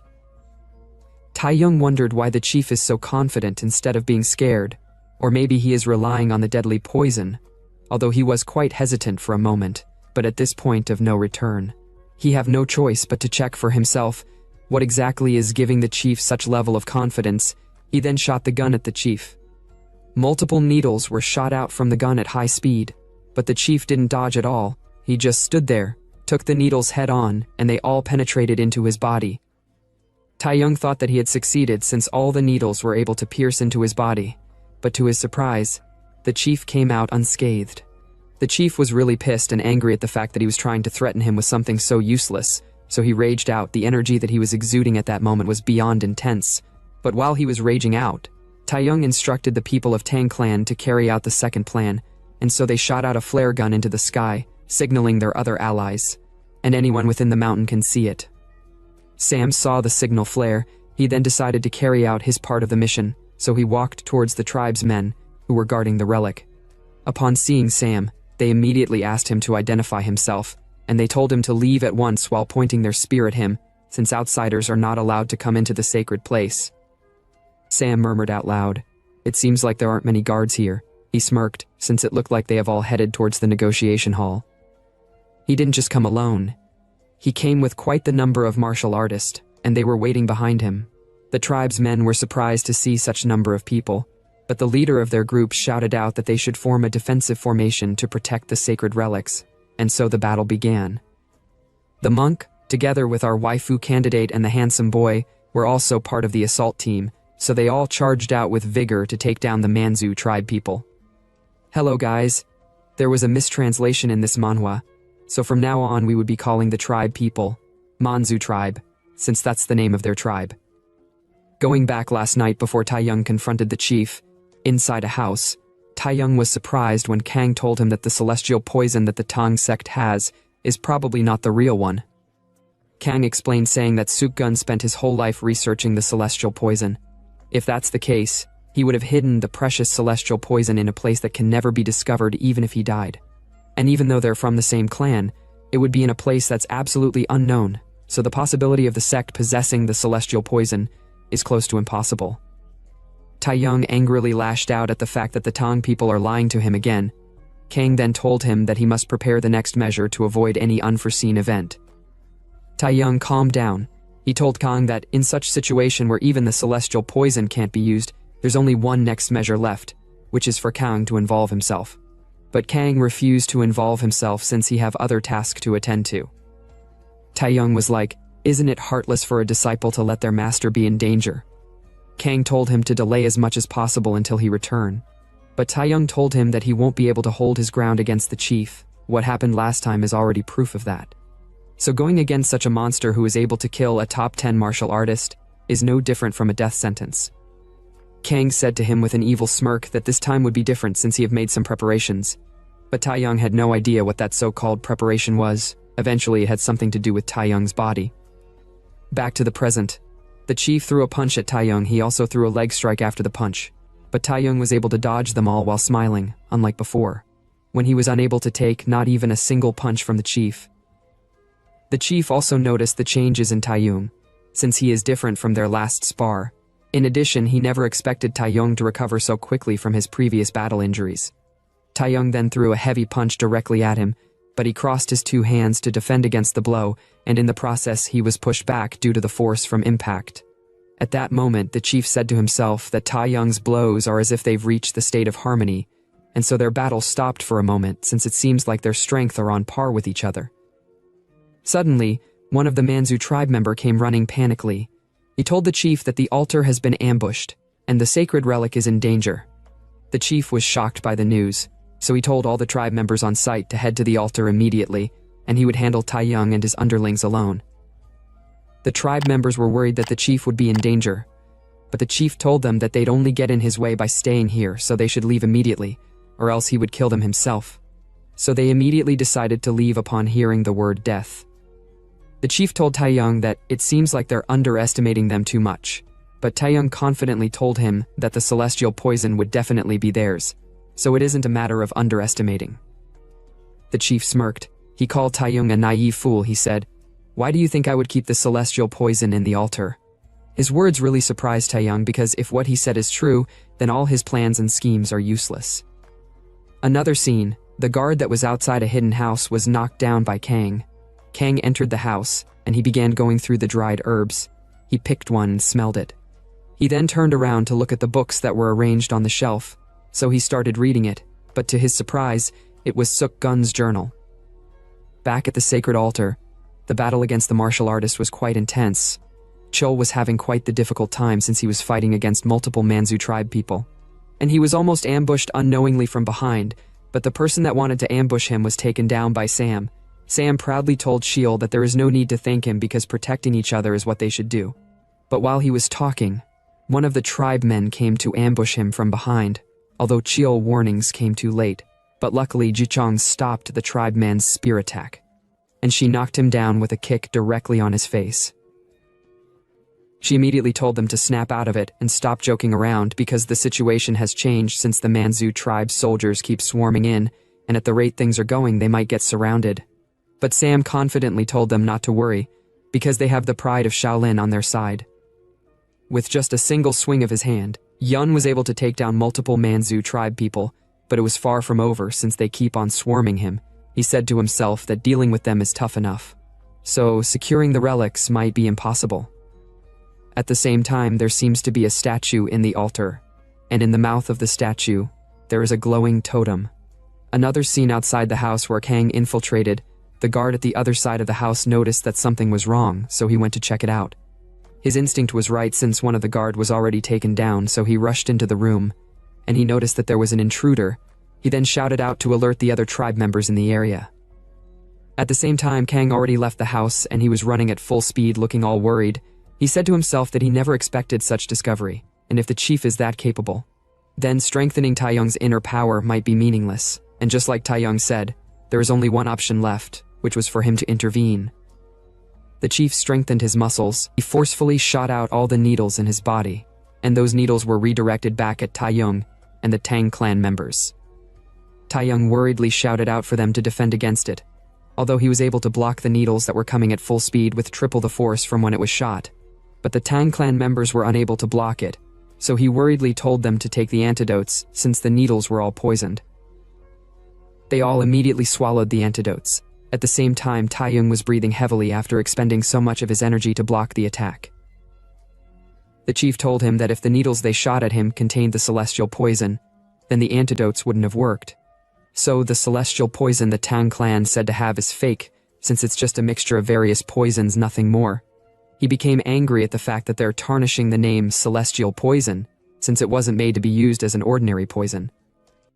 Taeyong said, "You speak as if you know how to make the celestial poison."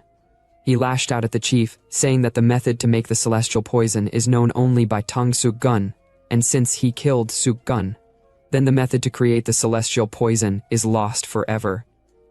The chief laughed because Taeyong thinking are all wrong, and as soon as he removed his hat and placed it on the ground, there was an explosion in the area, with its smoke surrounding the vicinity, and the plants within that area withered immediately. At the same time, Taeyong bent down in pain since he was unable to block the explosion due to his slow defense. His body was shaking all over since the explosion itself was poison. So he immediately brought out the antidotes to take it, but he dropped the antidotes upon realizing that he was poisoned with the celestial poison. So the antidotes is useless. The poison was so lethal, which made him to bleed through his eyes, mouth, ears, and nose. The chief picked up the poison, he said. The antidotes was also made by Suk-gun, but he knows how to neutralize the antidotes, because he was once the one they called Suk-gun. Upon realizing what the chief said to be true, Taeyong laughed while in pain since it seems like they've all been fooled all along. No wonder he couldn't win against him. The chief then raised his hand, imbued it with energy to send Taeyong to the afterlife.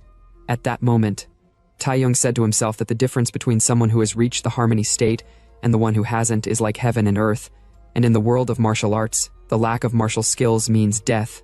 He also knew that the blow from the chief would eventually take his life, so he already accepted his fate. The chief then struck Taeyong with technique called poison cannon, and bang, there was an impact. At first he thought he had successfully taken down Taeyong, since there is no way he could have blocked the attack. But to his surprise, our big guy arrived on time, and used his body to block the attack, causing his clothes to be damaged, nothing more. Kang said to Taeyong with a smile, "You've worked hard, master." The chief was shocked to see that Kang was able to endure his poison, and boom, there was a sudden dust explosion that covered the vicinity, and it was caused by Kang. Kang carried the weak Taeyong to rest on a tree. He performed an acupuncture technique which would delay the spread of the poison as much as possible, so Taeyong probably won't be able to move for now. Taeyong asked him if the acupuncture he performed would be enough. Kang replied, saying that if the poison in his body is the celestial poison, then detoxification would be impossible. But luckily, it doesn't seem like it was the celestial poison, although the poison in his body is quite potent. Taeyong said, "If the poison in my body is not the celestial poison, then did you secure the real celestial poison?" Kang replied, "No, there was no celestial poison in the place he went to. Then it must be at the altar." Taeyong was like, "Then you should have taken the poison from the altar," but Kang told him that he can't just leave him to die. Taeyong furiously called him a fool for coming to save him instead of securing the celestial poison, but Kang told him that the poison is probably not at the altar either, because keeping the celestial poison on oneself is the safest option, especially for a grandmaster like the chief since his body is the strongest fortress. Kang then lifted Taeyong up and he threw him on the tree branch. With his back lying on the tree and his stomach facing upward, he told Taeyong that staying still would help slow the spread of the poison, and it's also a good spot to watch the show. But as Kang was about to leave for battle, Taeyong told him that there is something he must know, and that something is that the Grand Chief is Suk-gun, one of the top 10 martial artists. Kang smiled since he knew already when he read Suk-gun's journal. He then went to confront the chief. The chief said, "It's you. You're the master that was observing me during the last battle." Kang was like, "I never expected you to notice. I apologize for that." Taeyong was also surprised that he was at the scene at that time. Now he finally understood why the chief left the battle in a hurry during their first encounter, and now the boss battle began. The chief spread out his hands. Kang had no idea what he was about to do, but to his surprise, the chief's hand was covered in a dense fog of poison.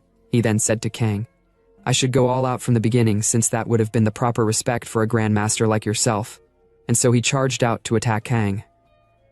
He used his poisoned hands to attack Kang, but Kang dodged it with ease. The chief went for another strike, with the intention to block Kang's escape path. Yet Kang was still able to swiftly dodge all his multiple strikes without being hit. Not even his clothes were damaged. The chief was really pissed that Kang keeps running instead of fighting him. But Kang doesn't care about him, and he kept on dodging his attacks. He then said to the chief, "Why did you betray the Tang clan? You even went as far as to fake your own death." His word kinda triggered the chief, and after the last attack from him, they both distanced themselves. The chief told Kang that the 10 great masters of Sichuan's Tang clan, Suk-gun is indeed dead, because he no longer intend to live under the filthy name of the Tang clan, but Kang said to him, "Be honest, you left because of revenge. You wanted to avenge her, didn't you?" Kang was surprised by his words, but it also triggered him in the process. He angrily told Kang not to say something that he didn't know.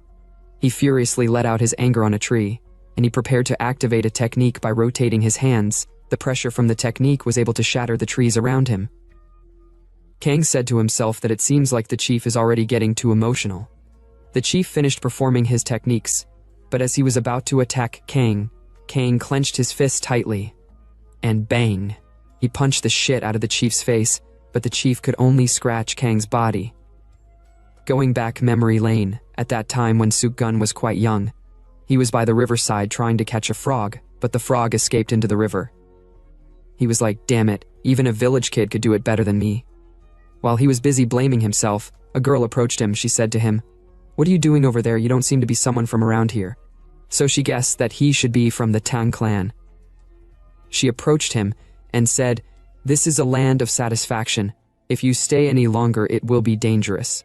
Suk-gun stood up and looked her into the eyes. He was like, it's not dangerous for me.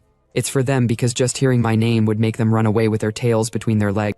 The girl noticed that he is looking for the red frog, so she asked him if he's trying to make some poison darts with it, but Suk-gun proudly told her that poison darts is too trivial, and what he's trying to create is the strongest poison in the world.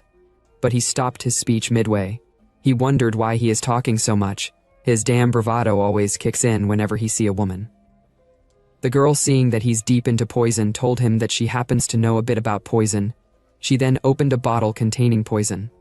Suk-gun was surprised since it was mython poison based on its smell, but he told her that he's not scared of the mython poison since his body is already immune to all poisons. He said to himself while blushing that he's already boasting again, and it seems like he's falling for the girl.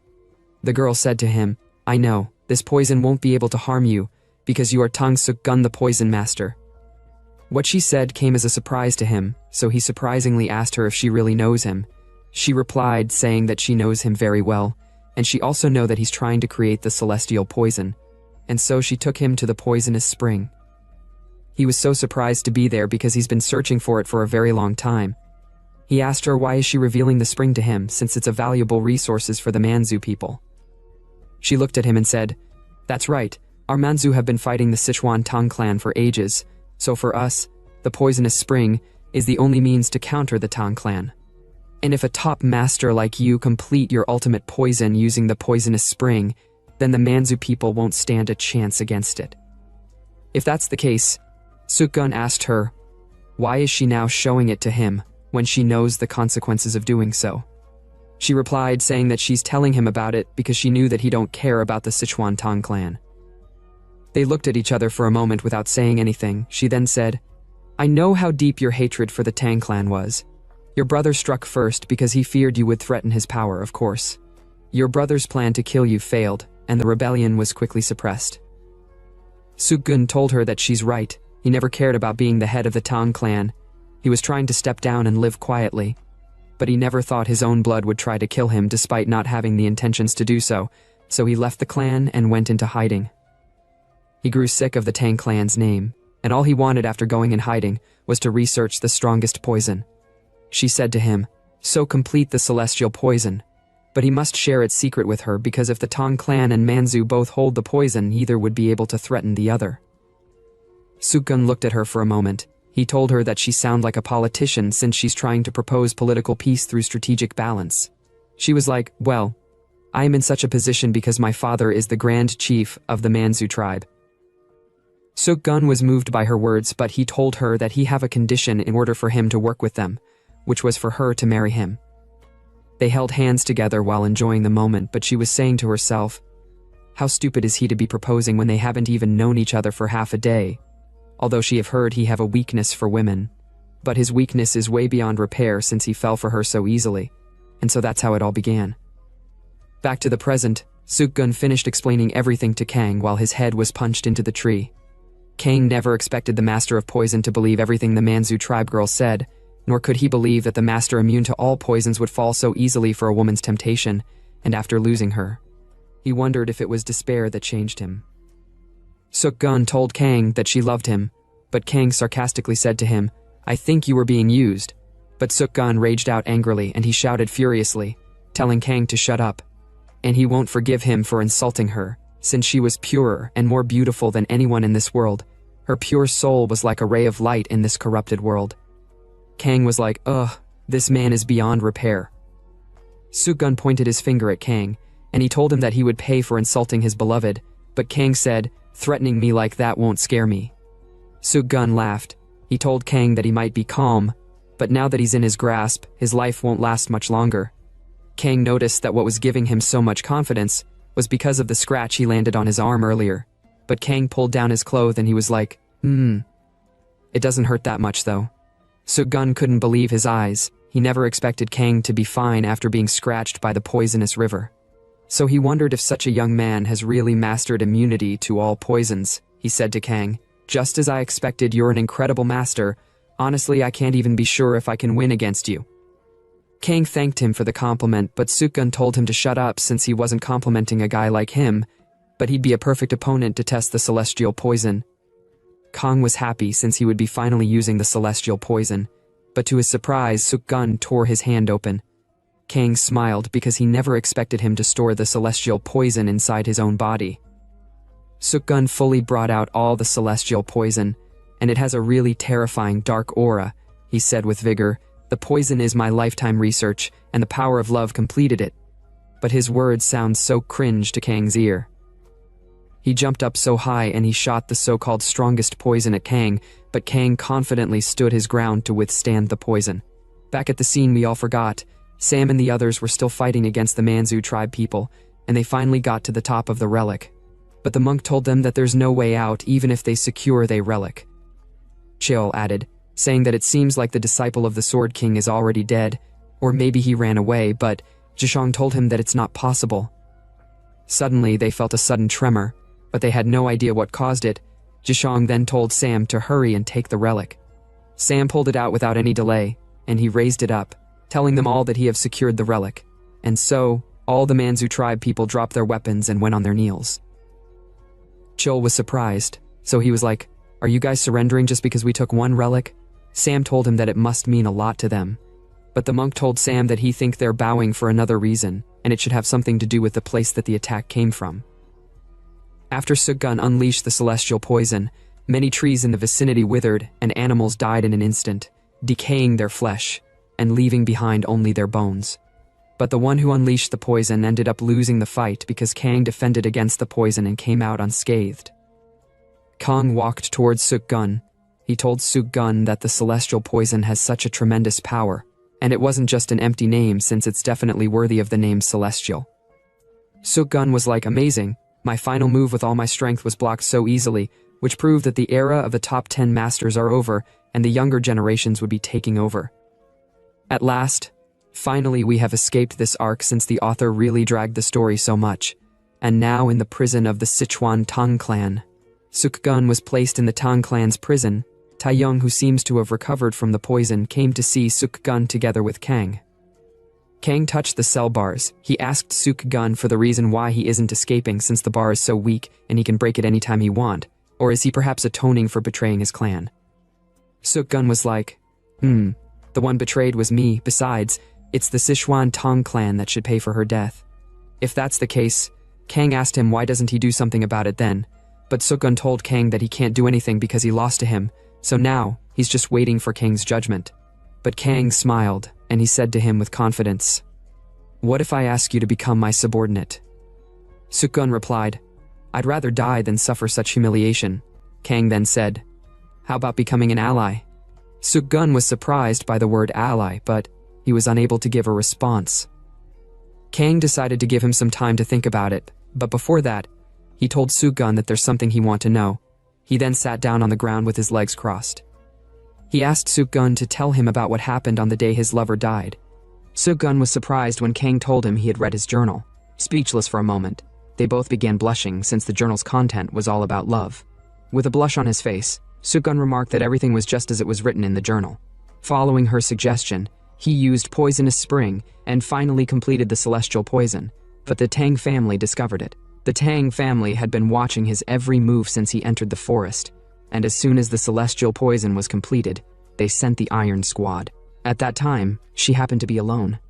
Suk-gun told Kang that she tried to protect the celestial poison but ended up poisoned by it. Since the celestial poison is the most powerful poison and very difficult to handle, anyone other than Sukgun who tries to tamper with it will inevitably suffer. While Sukgun explained, Taeyong thought to himself, calling Sukgun a fool for not realizing she was actually trying to steal the poison. Of all people, he never expected Kang, who thinks he's clever, to sit there and believe everything Sukgun was saying. With a sad expression, Sukgun continued his story. After holding her corpse, let's call her Wu Yanxi, he went to the clan head with Yanxi's body in his arms. He placed her down, bowed, and as tears dripped down his face, asked the clan head to please allow him to avenge Yanxi. The clan head was dumbfounded by his request. And just like that, for the sake of revenge, Sukgun decided to use the Manzu tribe. Since the Tong family had oppressed the Manzu so severely, he thought that if they were destroyed by the tribe, it would be the ultimate form of revenge. As Sukgun spoke, a psychotic expression filled his face, which even Kang found disturbing. Sukgun then laughed freakishly as he continued his narrative, explaining how the clan head introduced him to the Manzu tribe as the hero who killed the Tang army, and then passed the clan head position to him. As the new head of the clan, Sukgun taught the Manzu poison-making techniques and martial arts. He planned to use the Special Forces mission as a pretext to strike the Tang family, but he never anticipated facing a monster like Kang. Sukgun then asked Kang what would happen if he accepted the offer to become an ally. In a commanding tone, Kang replied that he couldn't allow Sukgun's revenge. Sukgun agreed, saying that revenge was now pointless to him after his first loss to Kang. Kang added another condition, that Sukgun could no longer live as a member of the Tang's army. Sukgun replied that it was exactly what he wanted. With that, Kang had laid out all his conditions. Taeyong was surprised that Kang accepted Sukgun without restrictions, unlike himself, who was heavily restricted. Sukgun then told Kang that he had a condition of his own. Kang listened intently as the writer left us in suspense. In another scene, some men packed their bags as Taeyong told the Tang clan head something that immediately changed his expression, after which Taeyong bid the clan head farewell. In yet another scene, Kang and Taeyong discussed Sukgun's condition, which was a non-regression pact between the Tong family and the Manzu.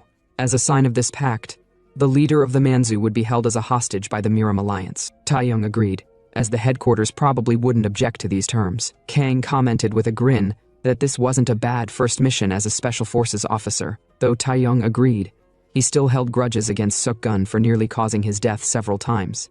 Taeyong asked Kang if the truth about Yanxi should be revealed, as it was clear she approached Sukgun with the intent to steal the celestial poison. Kang told Taeyong not to worry about it. Sukgun likely knew to some extent, but he probably didn't want to tarnish his memories of her. He preferred to remember her as the woman who loved him, so Sukgun built a memorial for Yanxi. Hours later, Taeyong told everyone they should move out. Returning to the past, just before Yanxi died from celestial poison, she scratched Sukgun with the celestial poison on her hand to kill him. But she realized it didn't work against him, which was really disappointing. Sukgun, on the other end, cursed his body for being easily swayed by a woman's temptation, even after putting so much effort into creating the celestial poison. But it seems the most powerful poison in existence couldn't penetrate his cursed body. As he cries, Yanxi whispered something into his ears, and so she died. Sukgun felt disappointed, realizing she tried to protect the celestial poison. At the same time, Tong clan soldiers rushed over to stop the Manzu woman from taking it. To their surprise, they saw Sukgun with her body, furious at them for causing her death, and he escaped by diving into the poison river. Hours later, outside the volcanic sect, 2 guards stood at the entrance when they saw a figure with scattered hair approach. One guard asked the figure what he wanted. The figure asked if Xin Wu was there. Angered by his audacity, the guard berated him for daring to speak the elder's name. Without another word, the figure unsheathed a sword engulfed in blue flames. The guards also unsheathed their swords, taking defensive stances and calling the figure an insolent fool. The figure activated his energy, and with a single slash, he cut the entrance building in half. At that moment, Jishong was practicing swordsmanship in front of her master on a cliff. Her master happily complimented her progress. Noting the increased number of plum blossoms, she thanked him, humbly attributing her improvement to a fortuitous encounter with Taeyong, the disciple of the Celestial King. Her master thought for a moment, wondering if a shift was occurring in the martial world. Suddenly, they both felt a huge tremor caused by the figure, who had knocked out all the guards who tried to stop him. The master quickly arrived at the scene, asking the figure to reveal his identity. Recognizing him, the master was shocked. In another scene, at the Martial Alliance headquarters in Beijing, Alliance leader Li Jong-suk read a letter. The letter was about an impending duel between Xin Wu, the first sword of the volcanic sect, and the sword demon. Sometime later, after news of the duel spread, a man entered Jong-sik's chamber, slamming the table in protest, and questioning why they should ever accept the duel. Jong-sok replied, touching his flowers, that he didn't send a letter for permission since Shinwoo had already accepted the duel. This was simply a notification. Unable to argue further, the man remarked sadly that while there were rumors of the sword demon's death, his body was never found. Jong-sok agreed, saying that anyone who had faced the sword demon wouldn't believe such rumors. The man asked if Jong-sok thought Shinwoo could win, but Jong-sok didn't answer, as they couldn't know how strong the mad demon was now. Worried, the man brought up the great war between righteousness and the demonic cults, which had ended long ago, yet the mad demon remained trapped by old grudges. Jong-sok then mentioned that Shinwoo had requested an official certifier from the Martial Alliance, allowing them to intervene officially. Surprised, the man laughed, praising Jong-sok's cunning, which truly made him the strongest in the martial world. Jong-sok then questioned the man's use of cunning as an insult. The man asked who Jong-sok planned to send to intervene, still tending to his flowers. Jong-sok cryptically mentioned someone who had been performing well recently, which confused the man. In another scene, within a mountain range, Taeyoung, Kang, and Suk-gun walked along a forest path. Suk-gun remarked that the alliance seemed to have a lot of trust in Taeyoung, appointing him as the certifier for the duel of the first sword of the volcanic sect. Mockingly, he told Taeyoung that it seemed like he had managed to hide the fact that he had almost died twice. Taeyoung couldn't reply, as it was a bitter truth. Kang added, though Taeyoung had almost died twice, his martial skills had improved since then, and even Suk-gun admitted it, complimenting Taeyoung's astonishing growth rate. Taeyoung looked back, telling Suk-gun, or rather the five poison master, to pick one, praise or mockery. Suk-gun questioned why Taeyoung was calling him the five poison master. Taeyoung explained that it would be his new title since he couldn't go around being called his real title while hiding his identity. Suk-gun thought for a moment, then agreed to being called the five poison master since he liked it. Taeyoung turned back, saying that since Suk-gun was officially an underling, he should be mindful of his conduct as a certifier elder. Suk-gun grinned slightly. Are you saying you've become the Martial Alliance's dog? That's not bad. If that's the case, then establishing a sect under the name of the Celestial King's Fist, with the Martial Alliance as a strong backing, wouldn't be a bad idea. Taeyoung, angered, punched his hand into a tree, saying that he had hated the Martial Alliance, the 10 great experts, and even the 9 great schools since he was a child. But now, their enemy was the sword demon. After all, he and Suk-gun had fought in the Great War of Righteousness and demonic cults to remove the common enemy of the demonic sect. He told Suk-gun that he of all people should know what kind of person the sword demon was. Suk-gun fell silent until they arrived at the volcanic sect, where they were welcomed by Ji-chong and other members of the sect. As she bowed, Ji-chong apologized for the elders and senior brothers not coming to greet them, explaining that they were preoccupied and she had come to escort them herself. Taeyoung told her not to worry about it, understanding the situation, and asked her to please lead them to the elder. As they entered the sect, Kang was surprised at the sorry state of it, and questioned how the volcanic sect had become this way. Ji-chong sadly commented that they were deeply ashamed. They had never imagined being defeated by just one person. Taeyoung then asked her to explain what happened that day. She recalled, remembering the day when she had been demonstrating her sword dance to the elder. The sect's emergency drum had been rung, and all the disciples rushed out in a hurry, surprised to see one man standing with a sword. Though they saw him as an enemy, they all charged to attack. But before their swords could land, the man performed a large area sword technique that easily took down the first batch of attackers. His eyes glowed red, and with a tap of his sword on the ground, he leaped upwards and landed back down. Another batch of soldiers rushed forward, surrounding him with their swords pointed at the sword demon. They moved swiftly, surrounding him from all angles, each performing a technique. The sword demon then told them again that he came to see Shinwoo. One man, stuttering, looked surprised and asked if the man was perhaps the sword demon. Shivers ran down the spines of the warriors as they heard the name Sword Demon. One of them questioned if he was talking about that sword demon from the Great War between justice and evil. Confident, the man told the sword demon that he couldn't easily meet the best swordsman of Manhwa. The sword demon countered, saying that it would only lead to unnecessary sacrifice if they didn't let him pass. But the man insisted on not letting the sword demon pass, saying that he had always wanted to face the famous sword demon, at least once. Though the sword demon agreed to fight him, he decided to clean up the surroundings first. Realizing his intent, the man immediately shouted, warning everyone to get back.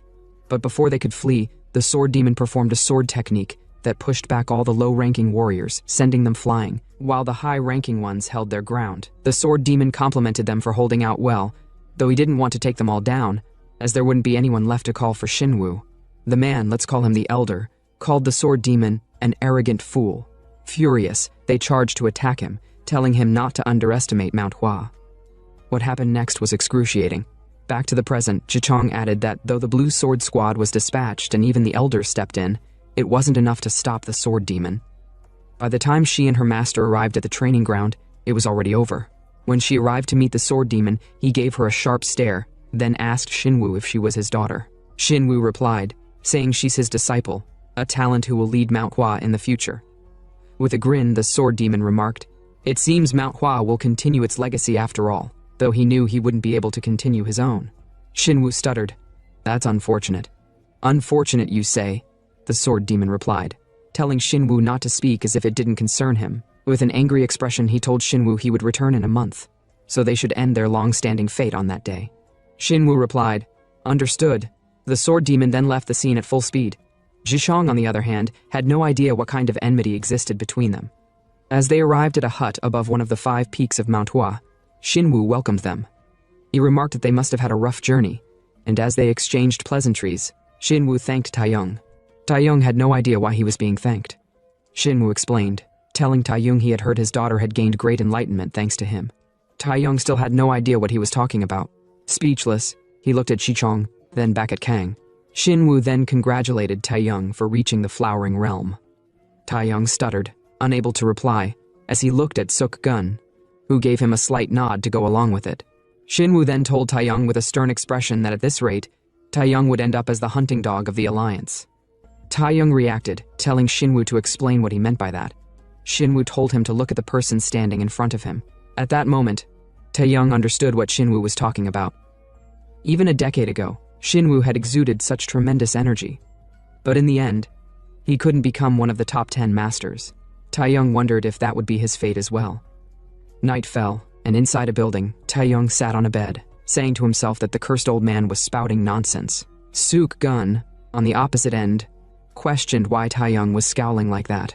Kang replied that it was because he had heard the same comment twice already, the comment of being the Alliance's dog, and no less, he had heard it from his greatest rival.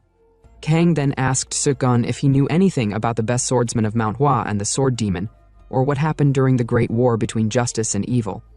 Suk-gun replied they were in different battle zones, but he began sweating all over as Kang questioned if it wasn't because he was left out. Suk-gun stuttered, finally accepting the truth. He then explained, recalling the past. Near the end of the Great War, Shinwoo had annihilated an entire enemy village. Kang was surprised. If it truly was an enemy village and it happened during the war, then there shouldn't be a problem, Kang questioned. Suk-gun replied, "Yes, the battlefield is such a place where, when you see your comrades dying beside you, you can lose yourself and become a butcher." But that mission was one that Shinwoo had volunteered for. Kang was surprised to hear that the first sword of Manhwa had committed a massacre. He remarked that he never expected such a noble person to have committed such deeds, but Suk-gun told him that Shinwoo's massacre had to be buried.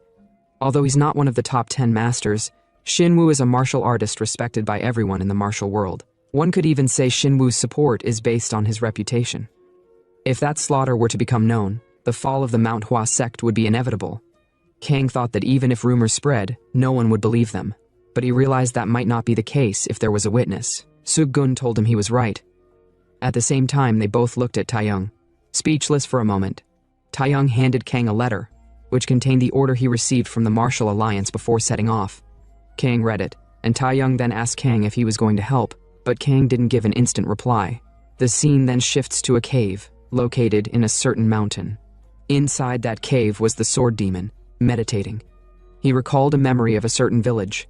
As he levitated, a child held his hand. Surprised, he looked at the child, and as they walked forward, he came across a woman, which made him let out a gentle smile. But it was all an illusion, a lingering memory of the past before the village was burned to ashes. The scene always traumatized him, especially knowing that Shinwoo, the mastermind behind the village massacre, was still alive. That's why the enmity between them could never be annulled, unless one of them died. Immediately, as the sword demon came back to his senses, a punch from nowhere was launched directly at his face. He swiftly adjusted to dodge the punch, which caused the attacker to slam his fist into the wall. Sword demon immediately picked up his sword, seeing that the cave was about to collapse due to the punch. At the same time, standing on the opposite side of the cave were Kang and Suk-gun, watching the ongoing battle. The two immediately charged out of the collapsing cave. Sword Demon questioned the attacker, who was Taeyong, asking him to identify himself. Taeyong replied with a grin, "It seems you're someone whose life would be problematic if you don't die," then charged towards the Sword Demon, landing a heavy blow that sent him flying to the ground at an astonishing speed. But the Sword Demon was unarmed. He controlled his fall by piercing his sword into the ground, and as Taeyong charged towards him again, he saw the energy flow on Taeyong's fist. The Sword Demon deduced that Taeyong wasn't from Manhwa, and as he dodged the punch, he wondered if Taeyong had learned martial arts from Shaolin. But upon observing the punch more closely, he realized it was different, more flexible and creative than Shaolin. While parrying Taeyong's attacks, he wondered when such martial arts had appeared in the martial world. On the opposite side, Kang asked Sukgun what he thought of the battle. Did he think Taeyong had reached the level of Hwajing, the state of transcending mastery? Sukgun thought for a moment, then replied that Taeyong was certainly stronger than last time. Kang told him to be a bit more generous. Even he acknowledged Taeyong, though it didn't mean he had surpassed the elders. Sukgun then boastfully told Kang that he reached Hwajing 20 years faster than Taeyong, but that the Sword Demon was not someone Taeyong could defeat just by reaching Hwajing. Kang didn't understand what he meant by that. Back at the battleground, as Taeyong was about to land a punch, the Sword Demon let out a subtle yet dangerous smile, then activated his energy on his sword and swiftly slashed at Taeyong. Taeyong, still looking at the Sword Demon, reacted without knowing. In that moment, he realized he had just escaped death since he didn't even know a blade was coming. Sword Demon noticed that the person who saved Taeyong was observing the scene. He thought to himself that not only had he prepared a surprise attack, he had also prepared for defense. Taeyong then charged forward to attack, knowing he hadn't come to win fairly. Both of them activated their techniques. Bang! They clashed. Taeyong saw the beautiful yet dangerous technique the Sword Demon used, but he still used his fist to block it, though his hand had a few scratches, which he hadn't quite expected. Sword Demon then decided it was his time to attack, telling Taeyong to try and block it, and he swung his sword, sending multiple rays of sword energy toward Taeyong. Taeyong stood his ground and tried parrying the attack with his punch, but he realized it wasn't just an ordinary attack. He looked up, seeing the Sword Demon appear above him, so he activated the Changwang Army's dance technique and shot it at the Sword Demon, who countered it with his own technique. He didn't stop there and launched another series of attacks at Taeyong. Though Taeyong hadn't expected the attack, he nevertheless blocked it with his arms crossed, and the unblocked part of the attack managed to neatly cut down all the trees behind him. Kang remarked, "The Sword Demon is strong as expected."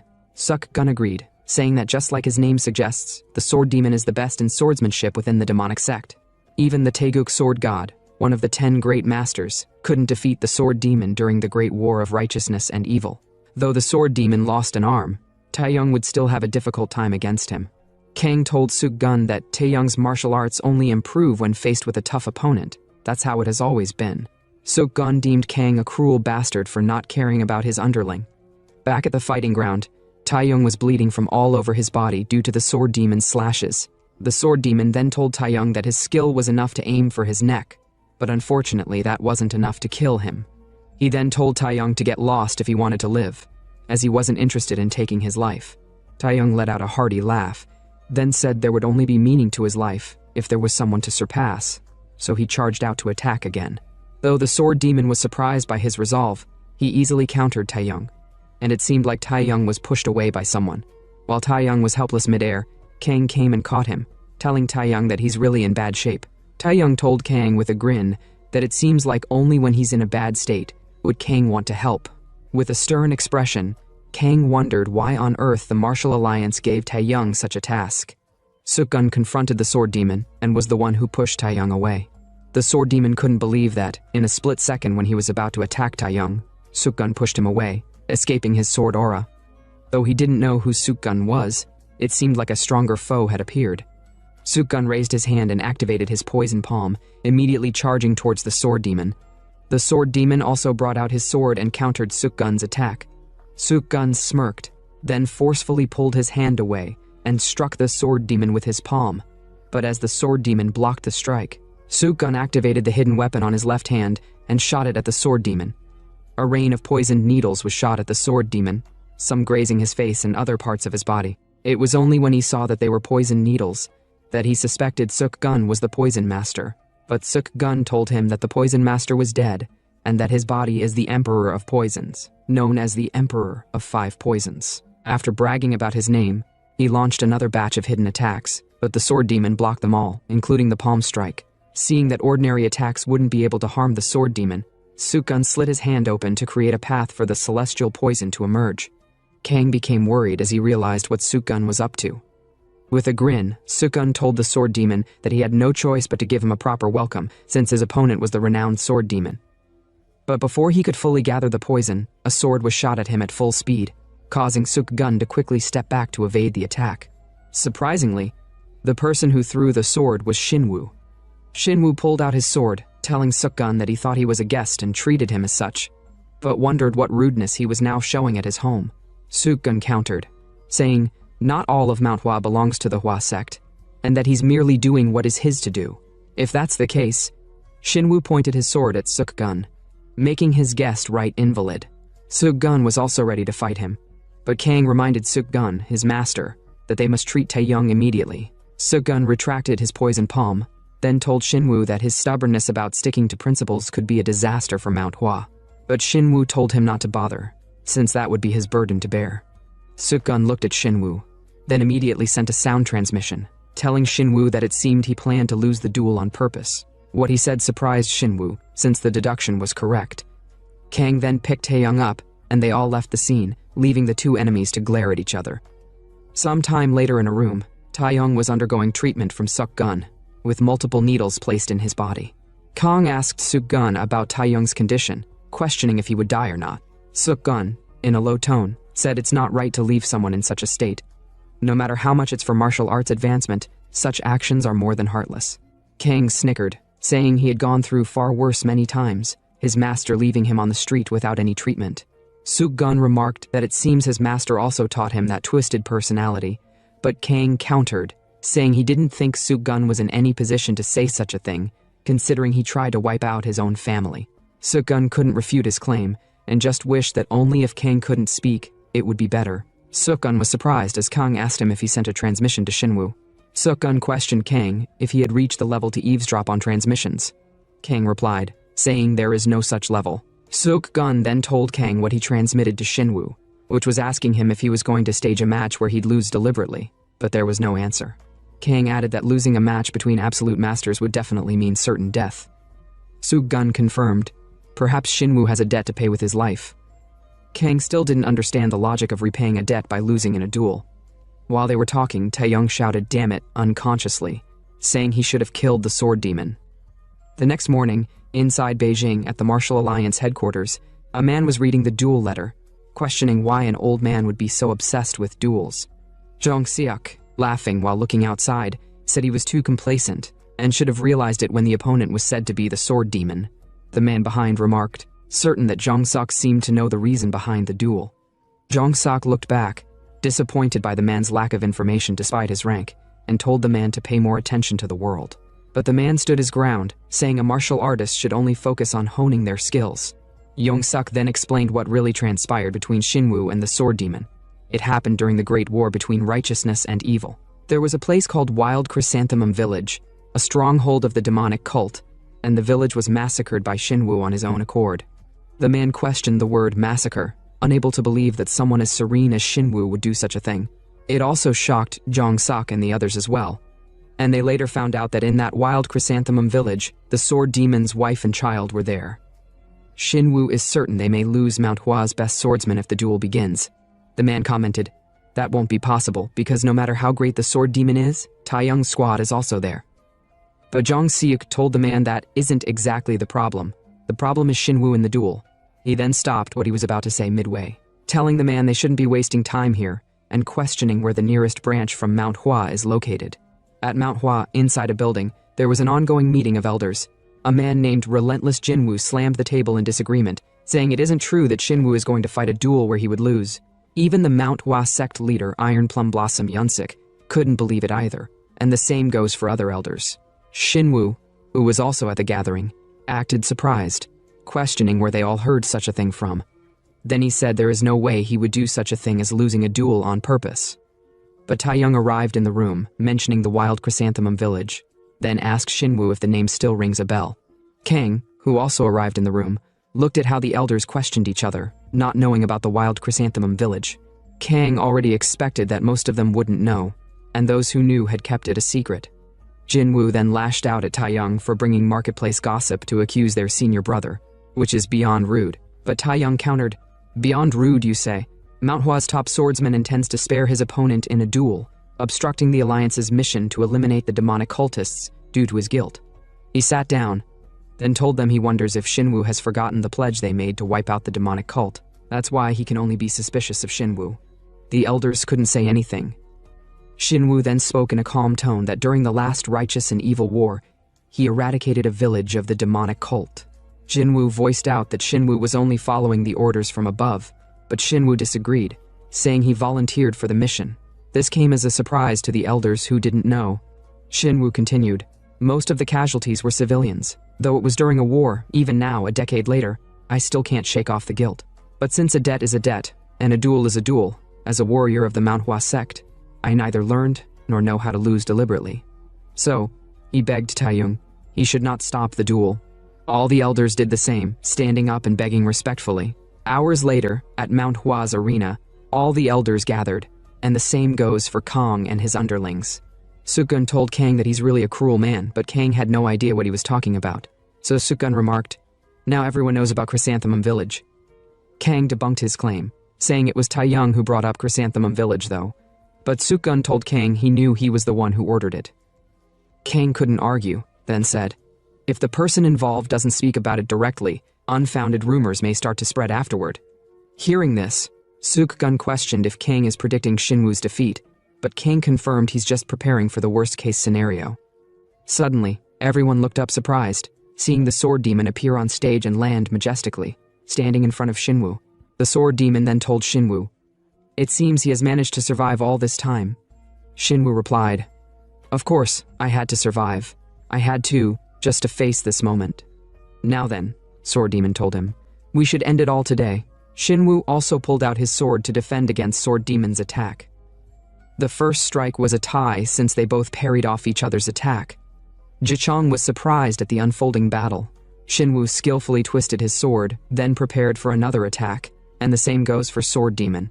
They both charged out again for another confrontation, each parrying and dodging the attacks sent at them. Bang! Their swords clashed.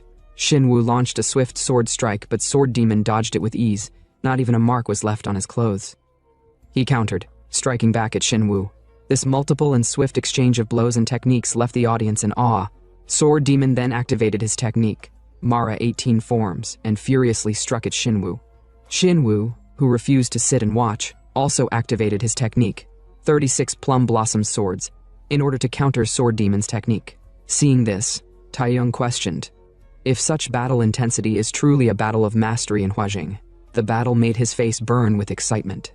He realized how far behind he was compared to them, as he once thought he could be equal with such an enormous mountain. But Sukun commented that something is strange. Very strange indeed, Kang confirmed. Taeyong on the other end had no idea what they were talking about. Seeing them fight, Kang commented, "It's like they're engaging in a non-geum." Non-geum is a type of duel where martial artists compare skills through words rather than physical combat. Among experts, even a non-geum can reveal each other's skill level and determine victory or defeat. Sukun also agreed that Kang's analysis is correct. Taeyong questioned if it's truly a non-geum because of how desperate their techniques are. Kang replied, "Yes, it's exactly as Taeyong said. Their techniques are desperate. They're desperately dismantling each other's techniques, as if they're releasing years of pent-up resentment." Taeyong worriedly wondered at what level one must be to see such a thing. Of course, Kang's deduction was correct. The Sword Demon told Shinwoo, "It seems he hasn't wasted his time for a whole 60 years. "Indeed," Shinwoo replied. "I have eagerly awaited our reunion." The same goes for Sword Demon. He has preserved his fleeting life just for this moment. Shinwoo then told him he would give it his all, which was exactly what Sword Demon desired. Round 3, they both charged up their energy, leaving the audience shocked. Sword Demon performed his sword technique, and the same goes for Shinwoo, as petals of plum surrounded him. Then he used those plum flowers to counter Sword Demon's technique. Shinwoo stood beneath the rushing burst of light as countless strikes rained down on him. Blades of energy cut past his shoulders and back, each impact carving into him. He raised his arm to block, but the force pushed through and drew more blood. Through the storm of attacks, Sword Demon pushed forward with his blade drawn, his eyes glowing red as he drove another slash straight into Shinwoo. The strike cut deep, sending a spray of blood across the air, the impact shaking the ground. Sogen shielded his face from the blast. He tried to steady himself and questioned what was happening as Sword Demon emerged from the fading light. Still advancing, Shinwoo staggered, his body covered in wounds, while the onlookers watched in shock. Taeyong studied the clash, judging it a close fight, and acknowledging that either combatant could fall first. Yet he admitted he needed to prevent Shinwoo from being the one to collapse. Even as Shinwoo struggled to remain standing, Taeyong noted how calm the man appeared in the middle of such a brutal exchange, and wondered how he could remain so carefree in this situation. Sogen and Kang watched the distant clash in silence. Sword Demon, blood running down his face, stated that all he had left were his final 3 techniques. Shinwoo, equally wounded, answered that he was in the same position, with nothing else to rely on. Both agreed they had to continue fighting. Their blades rose again,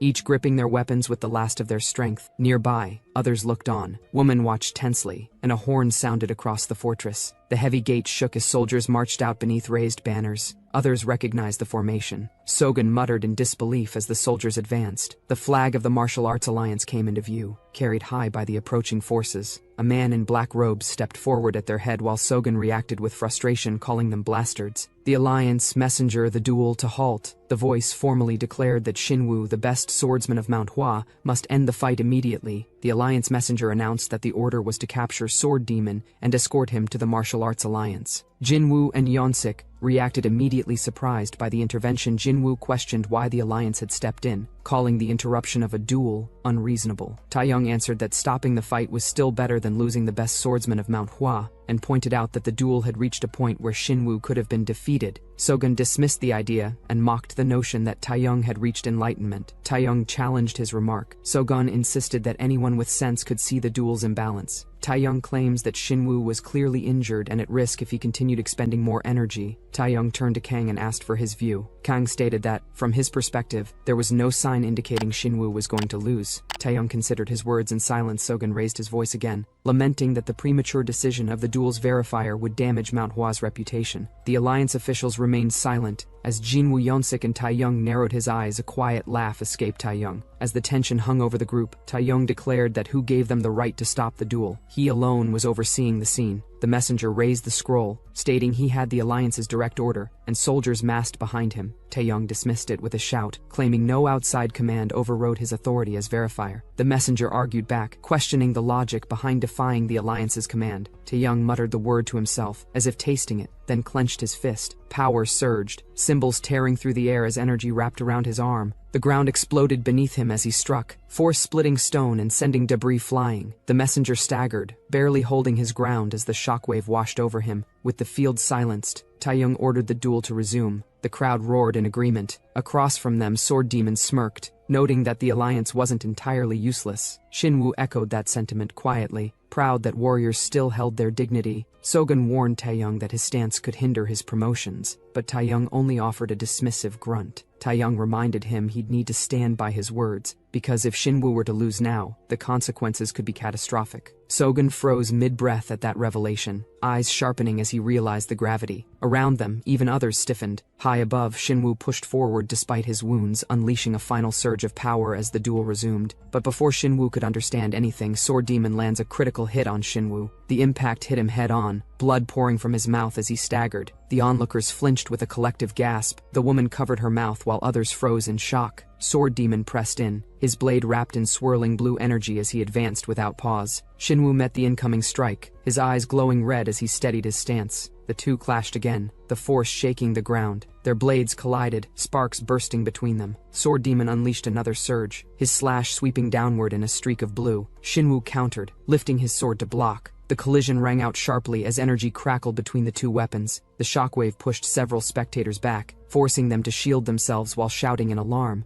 Above them, Shinwoo was struck by the force, his body flung back through the air as countless slashes tore at him. The onlookers shouted in shock as he struggled to stay upright. More strikes followed, each cutting deeper into him. His body twisted from the impact, and several disciples cried out in alarm. The woman whispered his title, the greatest swordsman of Manhwa, in disbelief, watching him get pushed back again. Sword Demon continued advancing. The crowd murmured that the greatest swordsman of Manhwa was being overwhelmed. Taeyong's face hardened while another officer stared tensely. The whisper rose louder. Shinwoo had fallen. Gasps spread across the hall. The Elaine's messenger froze, unable to speak, while Taeyong stepped forward, startled by what he saw. Taeyong's eyes narrowed as he steadied Shinwoo, refusing to collapse. Swords suddenly struck the ground, drawing everyone's attention. Taeyong reacted with surprise as Shinwoo pulled his blade free again, breathing heavily as blood dripped down his face and beard. His grip tightened despite the trembling in his arm. Sword Demon noted Shinwoo's refusal to fall and stared back with his red-lit eyes. Shinwoo exhaled raggedly, barely holding his stance. The Sword Demon asked why he hadn't dodged. Shinwoo answered that he wouldn't have understood otherwise. He continued upward movement, still raising his blade. He said he had needed to know the Sword Demon's true strength. Taeyong finally released a long breath. Taeyong asked if Shinwoo's choice hadn't been too reckless, saying Shinwoo had pushed himself to the extreme just to gauge his opponent's power. Sogun replied that it wasn't just that. He explained that blocking an attack always inflicted greater impact than dodging it. He said the attacker also had to expend much more energy. He added that while the face being hit hurts, the fist that punches also suffers. He told Taeyong this was his area of expertise better than anyone else. Sogun asked Taeyong to look. If he had dodged, the internal injuries he suffered wouldn't have happened, but the Sword Demon would also have avoided internal damage. The Sword Demon gritted his teeth. His hand trembled as he held his blade, the strain visible even as he stood firm.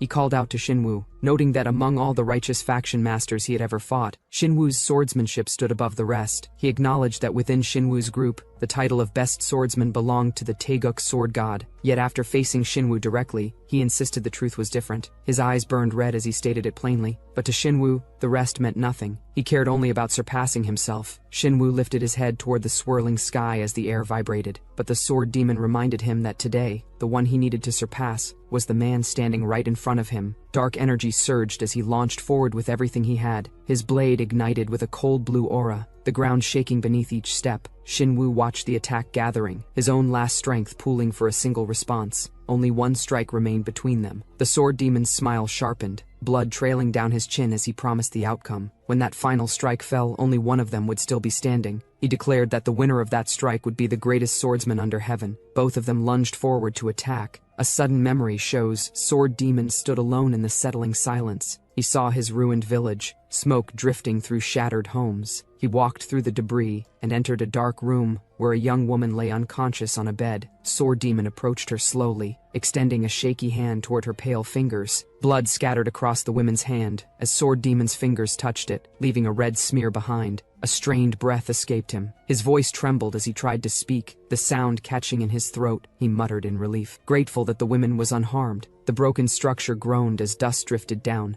and again the faint whisper echoed that it was fortunate. A soft glow appeared within the darkness. At present, a pale flower bloomed in midair, surrounded by drifting particles of light. The petals spread outward, forming a spiral that brightened into a beam. A crystal manifested at the center of the glow. It spun rapidly before expanding into a sharp glowing shard. Shinwoo's sword directly hit Sword Demon in the chest. On the ground, woman watched in shock. Jinwoo shouted as the impact rippled across the arena. Yunsik reacted sharply, trying to understand the outcome. Kang, Sogun and the other fighters looked on in silence as the dust began to settle. Sword Demon lay slumped in Shinwoo's lap. His breathing weakened. He told Shinwoo that he had been surpassed. He used the last of his breath to call Shinwoo the world's greatest swordsman. Shinwoo looked down at him and stated that his revenge had been left unfinished. Sword Demon denied it. With a faint grin, he said his revenge had already succeeded. The reason, he explained, was simple. Shinwoo being a murderer was now known to the entire world. Shinwoo stared at him in silence as the ruined arena stretched behind him. Sword Demon added that exposing that truth was all he needed. Shinwoo asked if everything had been orchestrated just for that. Sword Demon answered that there had been something he had wanted Shinwoo to know. His voice weakened further as he thanked him. Shinwoo's eyes widened. Sword Demon exhaled and went still. Shinwoo lowered him gently and stood. Below the arena, Taeyong approached, and questioned the meaning of Sword Demon's final words, asking why he would express gratitude to Shinwoo. Shinwoo replied by thanking Officer Taeyong. He explained that thanks to Taeyong's earlier actions he had been able to finish the duel without interference. Taeyong stiffened at the statement, his expression tightening as he murmured that was merely his duty. Shinwoo then admitted there was no need to hide anything anymore. He revealed that at Chrysanthemum Village the Sword Demon had been present, and that he personally killed the villagers. Shock rippled through the men around him. Shinwoo explained that the Sword Demon's thanks were for that very incident, though the officer failed to understand. Shinwoo then stated that, like any war, a battlefield demanded brutality. His mind replayed earlier arguments, accusations about using villagers as shields, the clash over cruelty, and warnings about becoming no different from their enemy. His superior had insisted that war required cunning and harsh measures. Because of that decision, the people of Chrysanthemum Village had been doomed. The moment they became the target of someone who spared no means to reach their goals, their peace was lost. They were tortured and abused, trapped behind bars with no escape.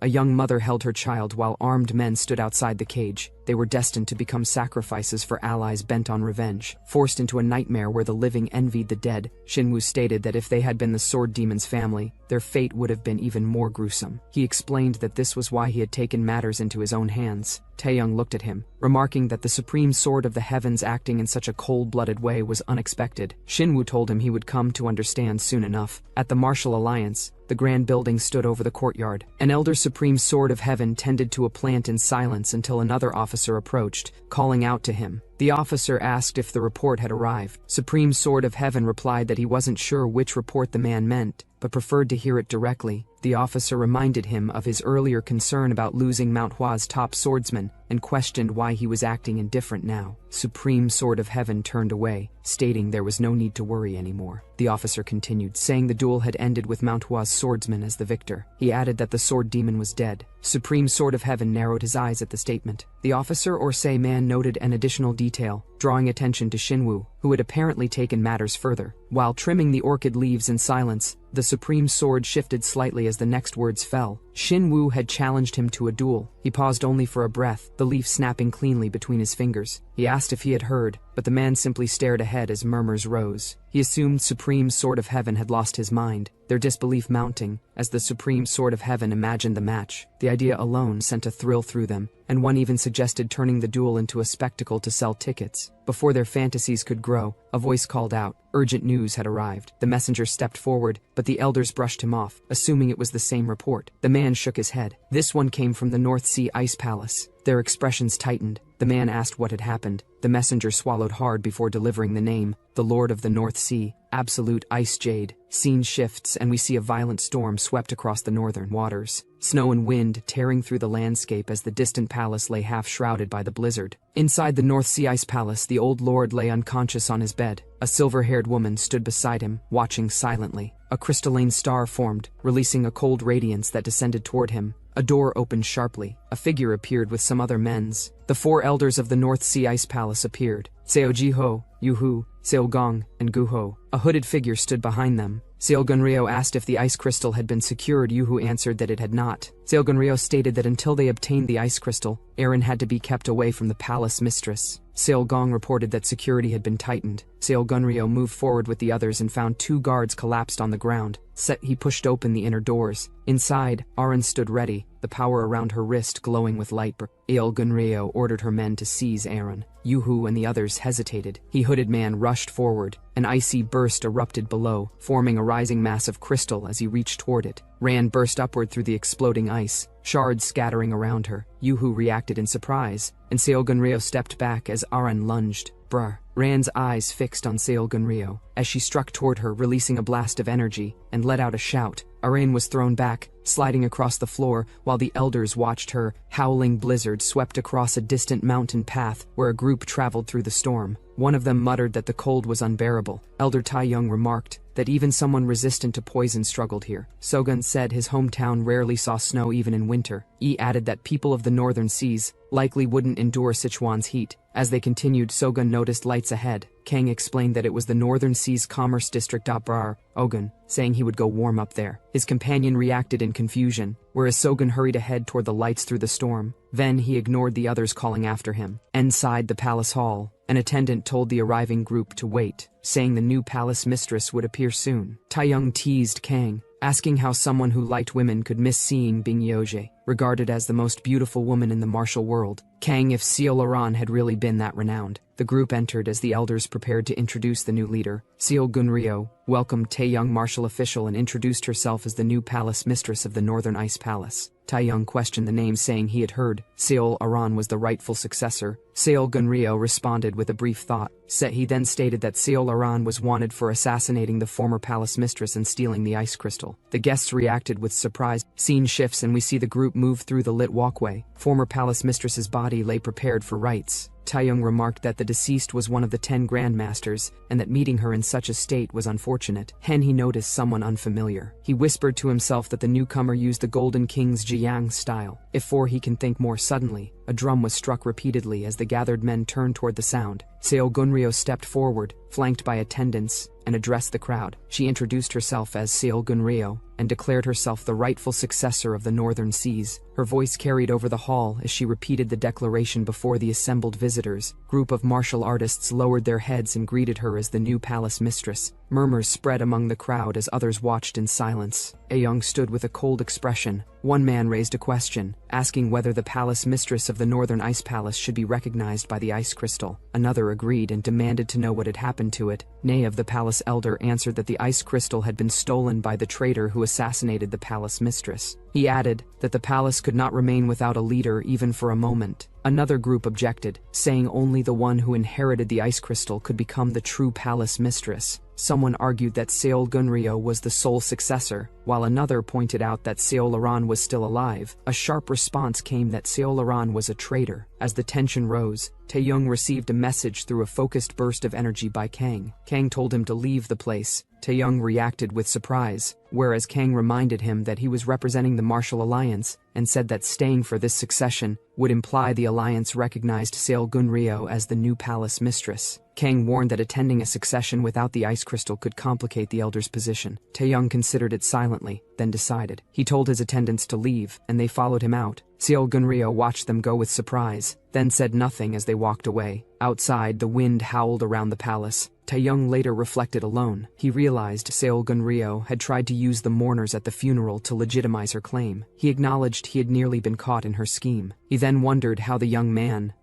Kang, had seen through it so easily, concluding that he might have more talent in that area than in martial arts. Footsteps approached. Someone entered the dim room where Kang Chansik lay asleep. Seo Aran stood over him and told him to wake up. Kang Chansik opened his eyes weakly and asked what she hoped to gain by threatening him. She stated she had heard he was Taeyong's only disciple. Kang Chansik understood and said she intended to negotiate with his master by using his life as leverage. Seo Aran answered that he was correct. Kang said that such leverage only worked on a master who cared about their disciple. Seo Aran reacted with confusion and then ordered him not to move and warned she could kill him. Kang replied that if she did, his master might even thank her. She stared at him in shock. Taeyong called from outside asking if Kang was asleep. Seo Aran stiffened. Kang's eyes sharpened, and he struck upward while grabbing Seo Aran's hand. She blocked and deflected the blast but was pushed back. Kang seized her from behind, holding her hand at her neck. He told her she had let her guard down, calling her Ice Empress. Taeyong stepped into the room and paused with surprise. Then he apologized lightly, saying it seemed like he had interrupted something. Both shouted that this was not the case. Taeyong stated that Aran had always been the strongest successor to inherit the North Sea Ice Palace. He then demanded to know why she had killed the palace lord and stolen the ice crystal. Aran answered that she had not killed the palace lord. Taeyong asked who had done it. She looked toward the door. When the door suddenly burst open, then Seo Gunryo thanked Taeyong, saying Taeyong had saved them trouble. Aran saw the masked man and shouted that he was the one who had killed her grandmother. Gunryo called her a traitor and ordered her to be silent. The man lunged toward Aran so he can catch and kill her. Kang moved and caught Aran. The masked man watched them with glowing eyes. Kang checked Aran's condition as she looked up weakly, and the masked attacker advanced toward them. Seo Gunryo watched Kang step forward, her expression tightening. Kang asked Taeyong to handle things for a moment and moved ahead without hesitation. The man countered with a heavy blow, sending Kang through the hall and out into the storm. Snow whipped around as Taeyong recovered and met the man mid-air, grabbing its arm and throwing it down. Seo Gunryo demanded to know what Taeyong was doing. Taeyong only smiled, whereas Seo Gunryo stated that he had chosen the wrong side and warned he would regret it. Taeyong remarked that in his experience Kang's instincts had never been wrong. Seo Gunryo clenched her jaw as the clash continued. The man roared and launched itself upward. Taeyong rose to meet it, gathering force in his fist. Their strikes collided in midair, sending a shockwave through the storm. The man crashed downward as Taeyong forced it into the snow, driving it into the ground with a burst of blue energy. Taeyong recognized the sensation spreading through its body and realized what he had felt. He looked at the darkened blade in the man's hand and identified it as poison steel. Wind tore across the mountains. Kang and Aran ran through the blizzard.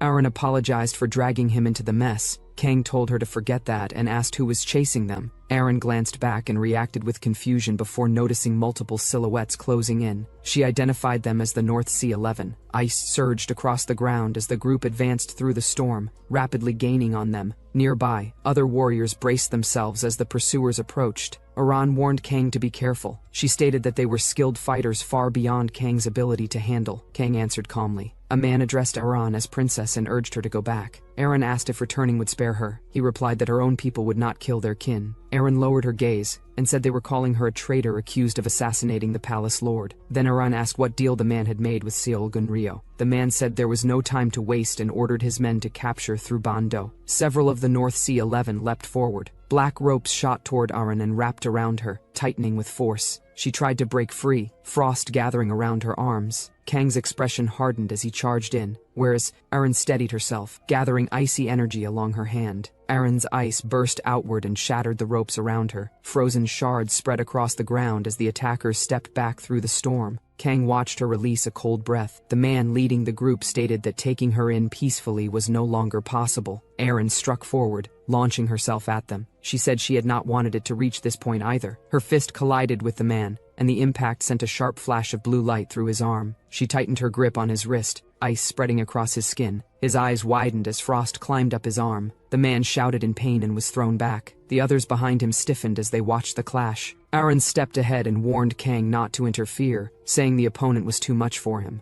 Kang hesitated, then quietly agreed, where, as in the palace, the explosion of cold pushed outward again, shaking the area. Gunryo looked at him sharply. Taeyong noted the change in the man's aura and recalled Seol Aran's earlier warning. Taeyong's thoughts replayed Aran's claim. If it was true, then the opponent Aran mentioned had once defeated one of the 10 great masters. He considered his own progress, acknowledging his recent improvement while questioning whether it was enough. Taeyong wondered if he could truly face someone like that. He muttered to himself that if that man Sogun were here, he would fight without hesitation. The thought tightened his expression. A sudden thought interrupted him. He recalled a memory when Sogun caught Kang's wrist. Energy hissed through the air. Kang stood before him, veins glowing green up to his arms. Sogun asked how this was possible. He explained that what he had just tested was the 1,000 poisons. Kang froze briefly as Sogun continued, pointing out that he had survived the strongest poison in the world. Sogun declared the result plainly. Kang had become immune to all poisons. Taeyong and the others watched as Kang steadied himself, the realization visible on their faces, while Taeyong processed the conclusion in silence. Taeyong stated that it was his turn. Sogun tried to stop him, warning that approaching him would mean instant death. Taeyong muttered with frustration, wondering how monstrous Kang truly was. Taeyong advanced toward Kang. Kang met his gaze without reacting. Sogun called out again, then added that Taeyong shouldn't be too discouraged. He said that fighting him had given Taeyong at least some resistance to poison. Taeyong stood nearby and repeated the line to himself, noting the unexpected benefit. In present, a faint sound escaped him as he lowered his head. His fist tightened. He looked at his hand, considering the statement. The thought surfaced. He had already faced death 2 or 3 times before. Taeyong's eyes sharpened. This time, he prepared himself. He launched forward, shouting his resolve. Blue energy surged around him as he charged directly at the man. The force of Taeyong's attack tore through the air. The two collided, exchanging rapid, heavy blows. Blue light exploded around them as Taeyong continued striking without hesitation. The impact shook the ground repeatedly as the clash intensified, Taeyong pushing forward through each burst of force. Seol Gunryo watched from a distance with tense focus and recognized the technique, identifying it as the king's spear fist. The masked man beside her narrowed his eyes, surprised by Taeyong's strength. Taeyong sensed something shift and paused for a heartbeat. Blue energy swirled around his arm as he steadied himself. Sweat rolled down his brow as he glared ahead. The man emerged through the shards of ice, its blue eyes glowing fiercely from beneath the wrappings. It darted forward, closing the distance instantly. Taeyong braced, but the man crashed into him, its strike slamming against his guard. Blood trailed from Taeyong's mouth as he pushed himself up.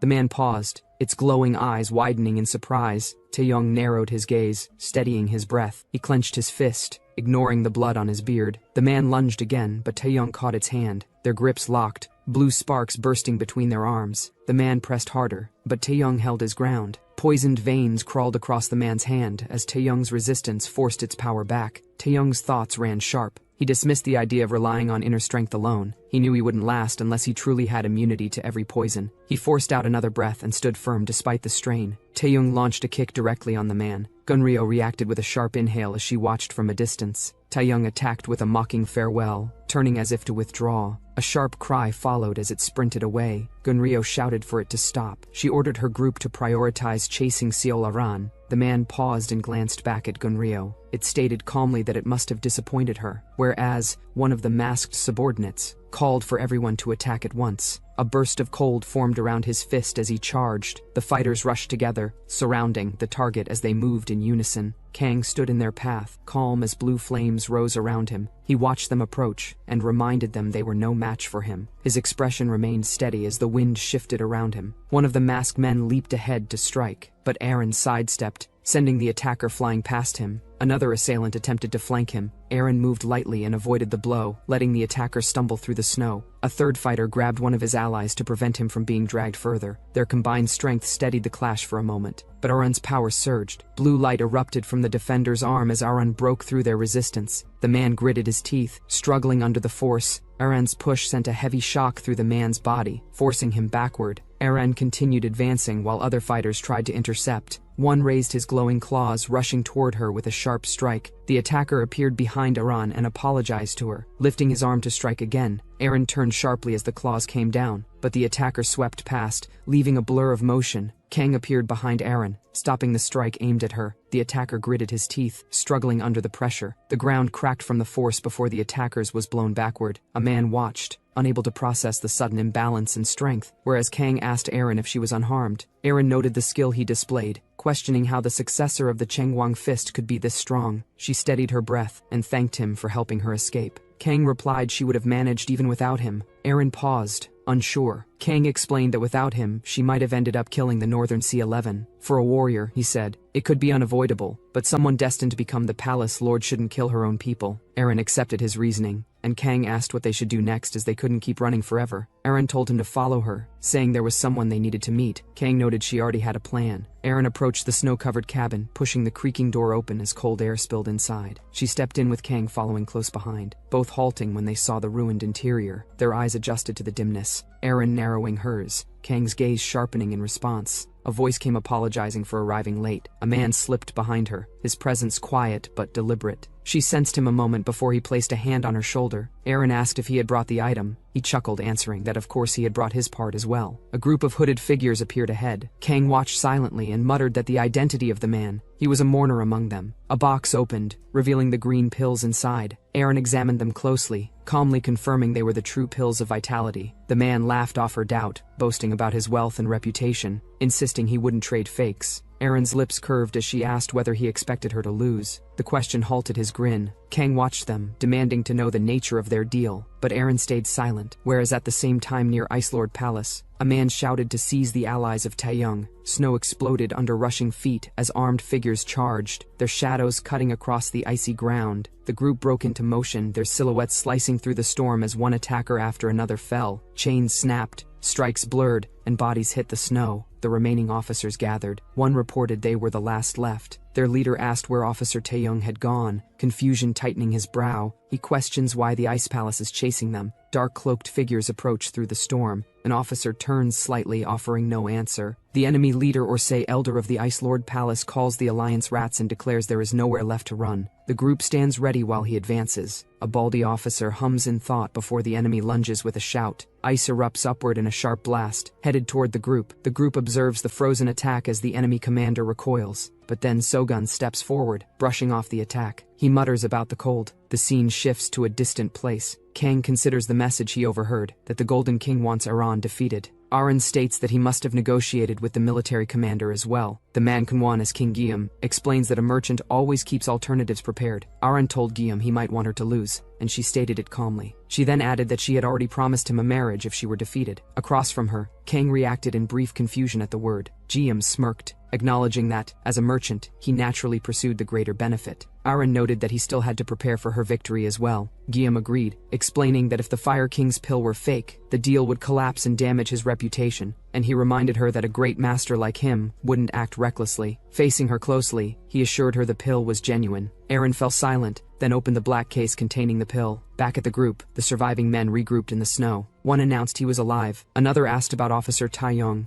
and the others questioned the whereabouts of Kang. Sogun reported he was completely alone, causing another to lament their dire situation. The elder stood at the front, his expression hardened as he stated that Elaine's dogs have now no way to run around. One of the men behind Sogun asked what they should do. Sogun clicked his tongue, unimpressed, wondering if these frightened youths were truly meant to be the Martial Alliance's future. A man stepped forward, explaining that their opponent was one of the 4 great ice generals, second only to the Ice Palace Lord of the Northern Sea. He continued rambling, beginning to introduce Han Seol Gun Yu Hu, until Sogun cut him off, sharply telling him to stop flapping his lips. He added that if it were Kang standing here, he'd have already thrown the first punch. Sogun lunged forward to attack. The elder tried to block the attack by creating ice shield. Sogun's another attack followed. Purple-blue flames gathered in his hands, roaring as they clashed with the storm of ice. Fragments shattered, and the battlefield filled with cracking light and force. Some hooded figure moved through the blizzard, their glowing weapons slicing through the air as they advanced. Sogun smiled confidently. He uses his fist and blocked every attack of the man's lunging toward him. The ground cracked as the impacts continued,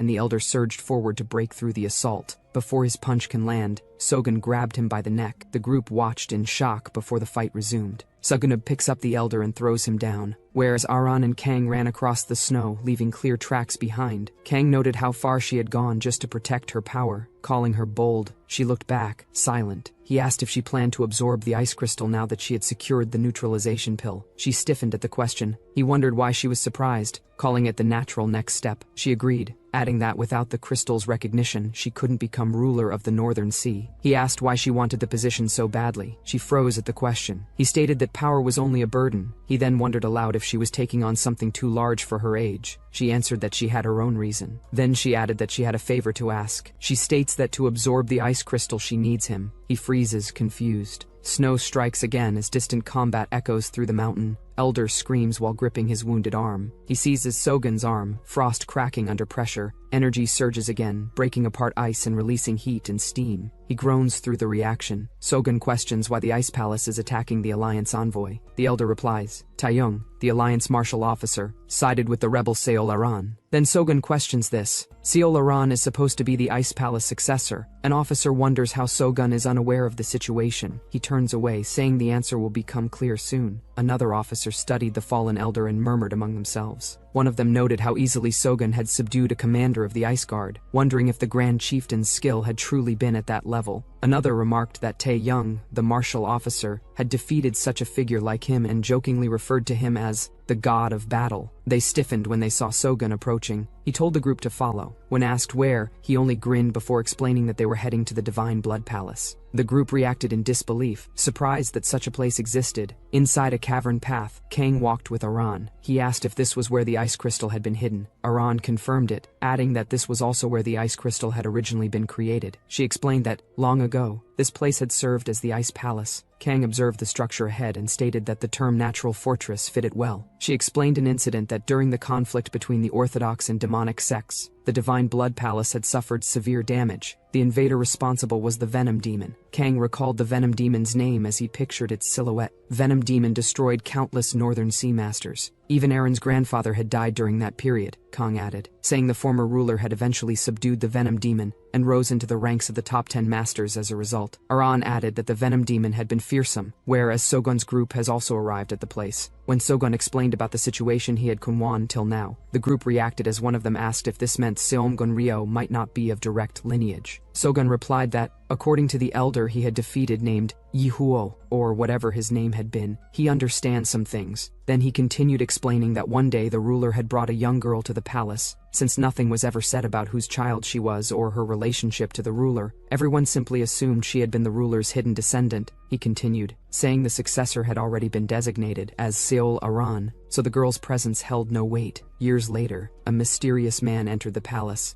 and his name was Mano. An officer reacted when he realized it was the same man who had once protected Seol Gunryo. Sogun asked if he had met him, and the officer answered that it had been brief. Silence followed before someone questioned if this place was truly the Divine Blood Palace. Sogun confirmed it, explaining that the passage had narrowed due to past conflict, and that the inner sanctuary would soon appear. Officer asked how he knew this, and Sogun replied that he had been there before. The group reacted, wondering how the chieftain of the satisfied tribe could have come here. Suddenly, the group lost footing, and the officer slipped, catching himself with a shout. The others tumbled lightly, muttering from the impact. The officer inspected his hand with surprise, before turning toward the figures waiting ahead in the cave. Gunryo and her men was already waited there. The man who was protecting Gunryo till now glanced at Sogun. Realization settles in, as Sogun identifies him internally. He confirms it aloud, recognizing the hooded figure as the one they spoke of. Gunryo's group standing ready, all focused ahead. An officer named Namgung mutters that he shouldn't have come and regrets not going south instead. Sogun recalls loudly that Namgung Chong had always been the one leading charges in battle, then adds that he had been somewhat reckless. Sogun states that it is unfortunate Namgung Chong's descendants turned out lacking. He continues, saying the Namgung family, once compared to tigers, now has only mountain rabbits left. Gunryo steps forward and declares that Sogun's group must be part of the rebel faction. She repeats the accusation, demanding to know how they entered the sacred place. Sogun dismisses the claim,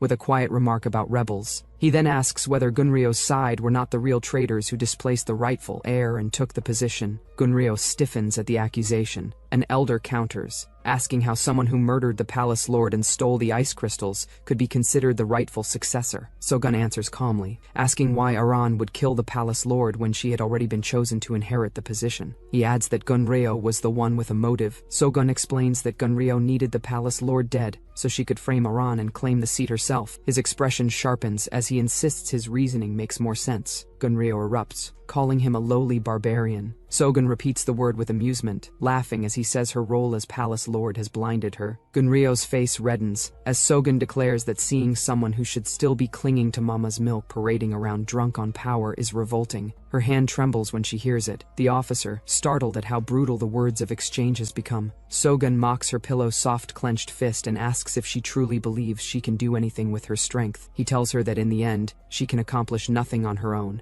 and that she is just a fledgling chick. A deep voice cuts through the air, telling Sogun that it is enough. The man steps forward, stopping the rising tension. Sogun's eyes narrow in surprise. Namgung and the others freeze, unsure of what they heard. They whisper among themselves, confused at how such a sound came from a human throat. Sogun asked, "Who the hell is this guy?" and demanded him to speak clearly. The man's voice deepens, anger spilling through the words as he condemns the insult toward the palace lord. He vows not to forgive it. Sogun only laughs at the supposed loyalty, claiming the figure has chosen the wrong master and will be used and discarded. He mocked him that the master he speaks of would treat the figure like a dog. Hearing this, the man named Mano lunged forward, power tearing through the air. Rock and ice explode outward as Sogun hurled back. Mano strikes again. From the impact of the attack, Sogun's body is thrown into the sky. Energy cracks down with violent force as Sogun plummets, crashing into the ice below in a burst of blue light. As dust settled, Sogun's men rushed to steady him, asking if he was all right. In front of them, Mano's energy erupted once more. The baldy officer stepped forward to attack, blades drawn. Sogun stopped his men, calling them little punks, telling them this fight was beyond what they could handle. He pointed at the man, calling it a monster they weren't prepared for. Namgung watched him, recalling how confidently he had spoken earlier about spirit or whatever. Sogun whispered something in one of his men's ear. Hearing this, the officer became quite shocked. Sogun pushed his men away, shouting for them to run while they still had the chance. They obeyed, retreating as he urged them on. Once they were clear, Sogun steadied himself, muttering that kids should know how to respect their elders, then snarling at the fleeing brats. Gunryo tensed as she turned toward him, teeth grit, calling him out as well. Before she could react, Mano struck again, his movement cutting through the air with speed. Sogun watches Mano's arm rise, blue energy spiraling as it gathers force. The shockwave tears through the air, sending him tumbling as the strike lands. Mano steps through the surge, its fist wrapped in tightening strands of light.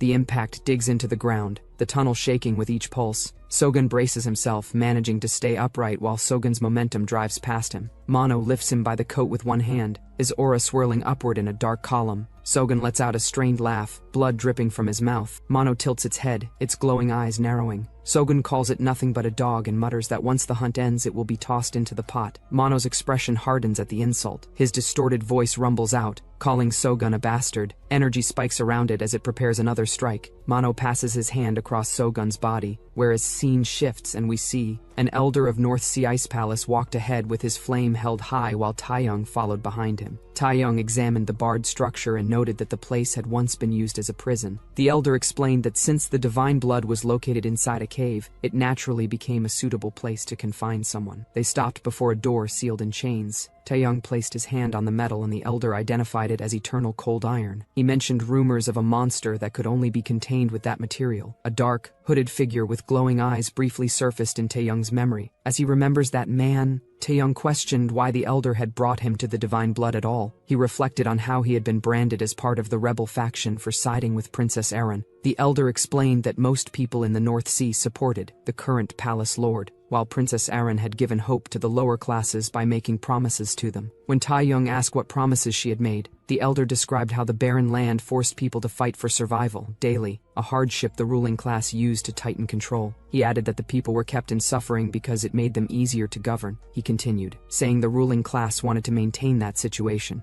Taeyong muttered that this was why the Muram Alliance insisted on preserving the 10 Great Masters system. The elder added that Princess Erin had tried to change things by encouraging trade and commerce. Taeyong recalled that is why that bastard Gold King Guillaume was there. Taeyong urged the elder to leave the matter to him and return immediately, warning that if the palace lord discovered him, he would lose his head. The elder stated he had no regrets about his remaining life and wished only for the princess' safety. Taeyong reassured him and stated that he would protect the princess. A brief shock crossed his expression before he steadied himself. Then he repeated his words, stumbling slightly as he says, "We will actually." Scene shifts and we see Kang asked Aran if she expected him to teach her the Spear King technique. Aran answered that stabilizing the absorption of ice essence required the technique's inner energy formula. Kang paused at her explanation. Erin recalled how her grandmother had once traveled to Shaolin to learn the tendon-altering sutra for the same purpose, but since Shaolin only accepted women, her grandmother had instead recommended the Spear King technique. Aran added that the technique still had roots in Shaolin nonetheless. Kang went silent at that. He then asked about Cha Yon-gun. The man known for Shaolin's infinite potential was there. She continued, saying that he still wasn't on her level. Aran then asked Kang if he knew Sang Yon-rin, the one recognized as the next generation's #1. Kang recalled a memory standing opposite that man, whereas Aran explained that she had been the final candidate competing for that spot, but as the heir to the North Sea Palace, she had been forced to give it up. Kang acknowledged her explanation. Aran concluded by stating that Kang was strong, something she had already confirmed when he fought the 10 Frosts of the North Sea. Erin insists it's not for any other reason. Kang wondered if there is another reason, whereas in the fight, shards of blue light surge downward. Our Baldy Saitama narrows his eyes as the incoming attack crashes around him. Baldy steps forward and blocks the attack with his punch. Namgung stares at the encroaching enemies, questioning how they managed to track the group again. The realization hits. Sogun might have. Namgung demands directions from the young officer Jang Sam, asking whether Sogun's words can be trusted. Jang Sam, or say Sam, stays focused ahead, carrying the weight of the decision. He remembered what Sogun whispered in his ears. Sogun gives urgent instructions. Reach the divine altar by following the marked path and hold out as long as possible. He stresses survival until help arrives. His gaze shifts to that guy, reminding Sam that only that guy is the one meant to save him. Sam steels himself, recalling the warning, survive until Taeyong Martial Hall reaches them. Back in the present, enemies gather in formation. Their leader, and one of the elder of the Nordharn Sea Ice Palace, steps forward, cloaked and unreadable, as Namgung, Baldy and Sam brace for the clash. The elder muttered that he had already avenged Yoo-hoo, though the thought lingered unfinished. Sam questioned the word, only for the elder to declare that they would serve as sacrifices. Our Baldy launched forward with a determination to perish everyone, but his strike swallowed by the massive sphere of energy the elder summoned. After forcing the attack, the sphere shattered, throwing Baldy back with a pained grunt, the others watching in alarm. Sam noted they wouldn't reach the divine altar at this pace. Confused, the elder glanced back before the crackling force erupted around him. The explosion spread outward, and Sam's group steadied themselves as fragments dissolved into the air. The elder noticed something strange among the dust and turned, confused. More energy detonated outward. The field shook under the force. As the haze cleared, we see Taeyong stood there. He acknowledged Elder Aseo Jiho as one of the 4 great ice masters of the Northern Sea. Taeyong challenged Seo Jiho to reveal his strength. Seo Jiho responded by calling him a troublemaking brat and prepared to discipline him. Gathering another sphere of energy, the group reacted in shock as Seo Jiho raised the sphere overhead. Taeyong leapt upward, closing the distance. He raised his fist. His strike cracks Seo Jiho's sphere and slamming it to the ground. The counterforce of Taeyong hurled Seo Jiho across the arena. Blood dripped down his chin as he pushed himself up, only for Taeyong to rush him again. Another blow sent Seo Jiho flipping backward. His guards tensed but remained still as the dust rolled outward. The guards reacted with alarm just as shards of blue ice rained down from above. Taeyong moved through them, chasing Seo Jiho with rapid strikes.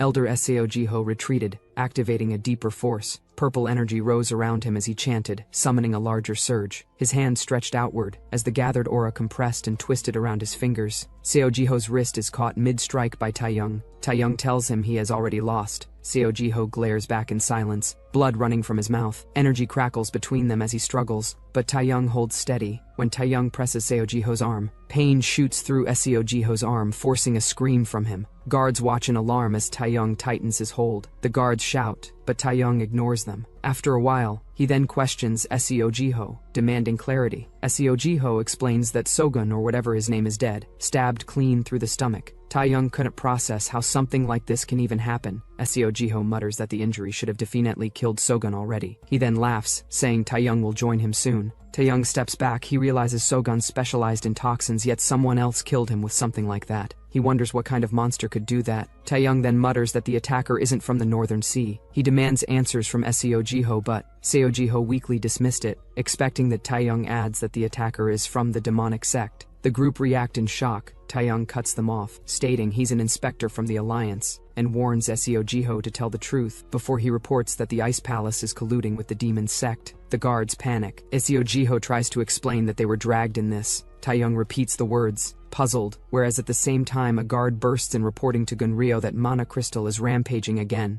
Hearing this, Mano became totally uncontrollable. He grabs the reporting guard with one hand. An older man tried to stop him by stating that they were on his side. Mano grabbed the old man by his throat and crushes it. He roars, then turns back. Gunryo steps forward as guards warned her that it is dangerous. Gunryo places her hand on Mano. Mano turns and tried to attack her, but he stops in the middle when realization struck him. Gunryo tries to calm down Mano. When Mano saw her clearly, then he says, "I am sorry. I am so sorry, my daughter." Whereas we see Sogun suddenly regain his consciousness. He burst upward, coughing violently as he emerged from the smoke. He struggled to breathe, wiping the blood from his mouth. He muttered that he thought he was going to die. He acknowledged the attack had been powerful, but said poison alone could not kill him. He explained he had surpassed immunity long ago. He pushed himself upright, explaining that his body now turned poison into medicine. His expression sharpened as he declared he finally understood who the creature was. He looked up to the sky, noting the lingering sting. Unchanged after all this time, the ground trembled. The others waited tensely. Taeyong questioned the chaos, recalling how both orthodox and unorthodox factions once rushed after the Hyoma oil. Namgung asked the martial officer what to do next. He answered that they needed to hurry to the divine altar and asked if they knew the way. Sam pointed vaguely, claiming the 5 Odokji indicated that direction. Taeyong told them to stay close and follow him. Leaping forward with force, he shot upward, energy exploding from his feet. The wall shattered. Stones flew. The onlookers froze, unable to speak. Smoke billowed from the crater as deep cracks spread outward. One of them finally exhaled, whispering in disbelief, while Kang and Aaron reached the chamber where an icy altar rose from the cavern floor, its pillars casting pale light across the walls. Kang studied the structure and asked if this was the divine altar. Aaron confirmed,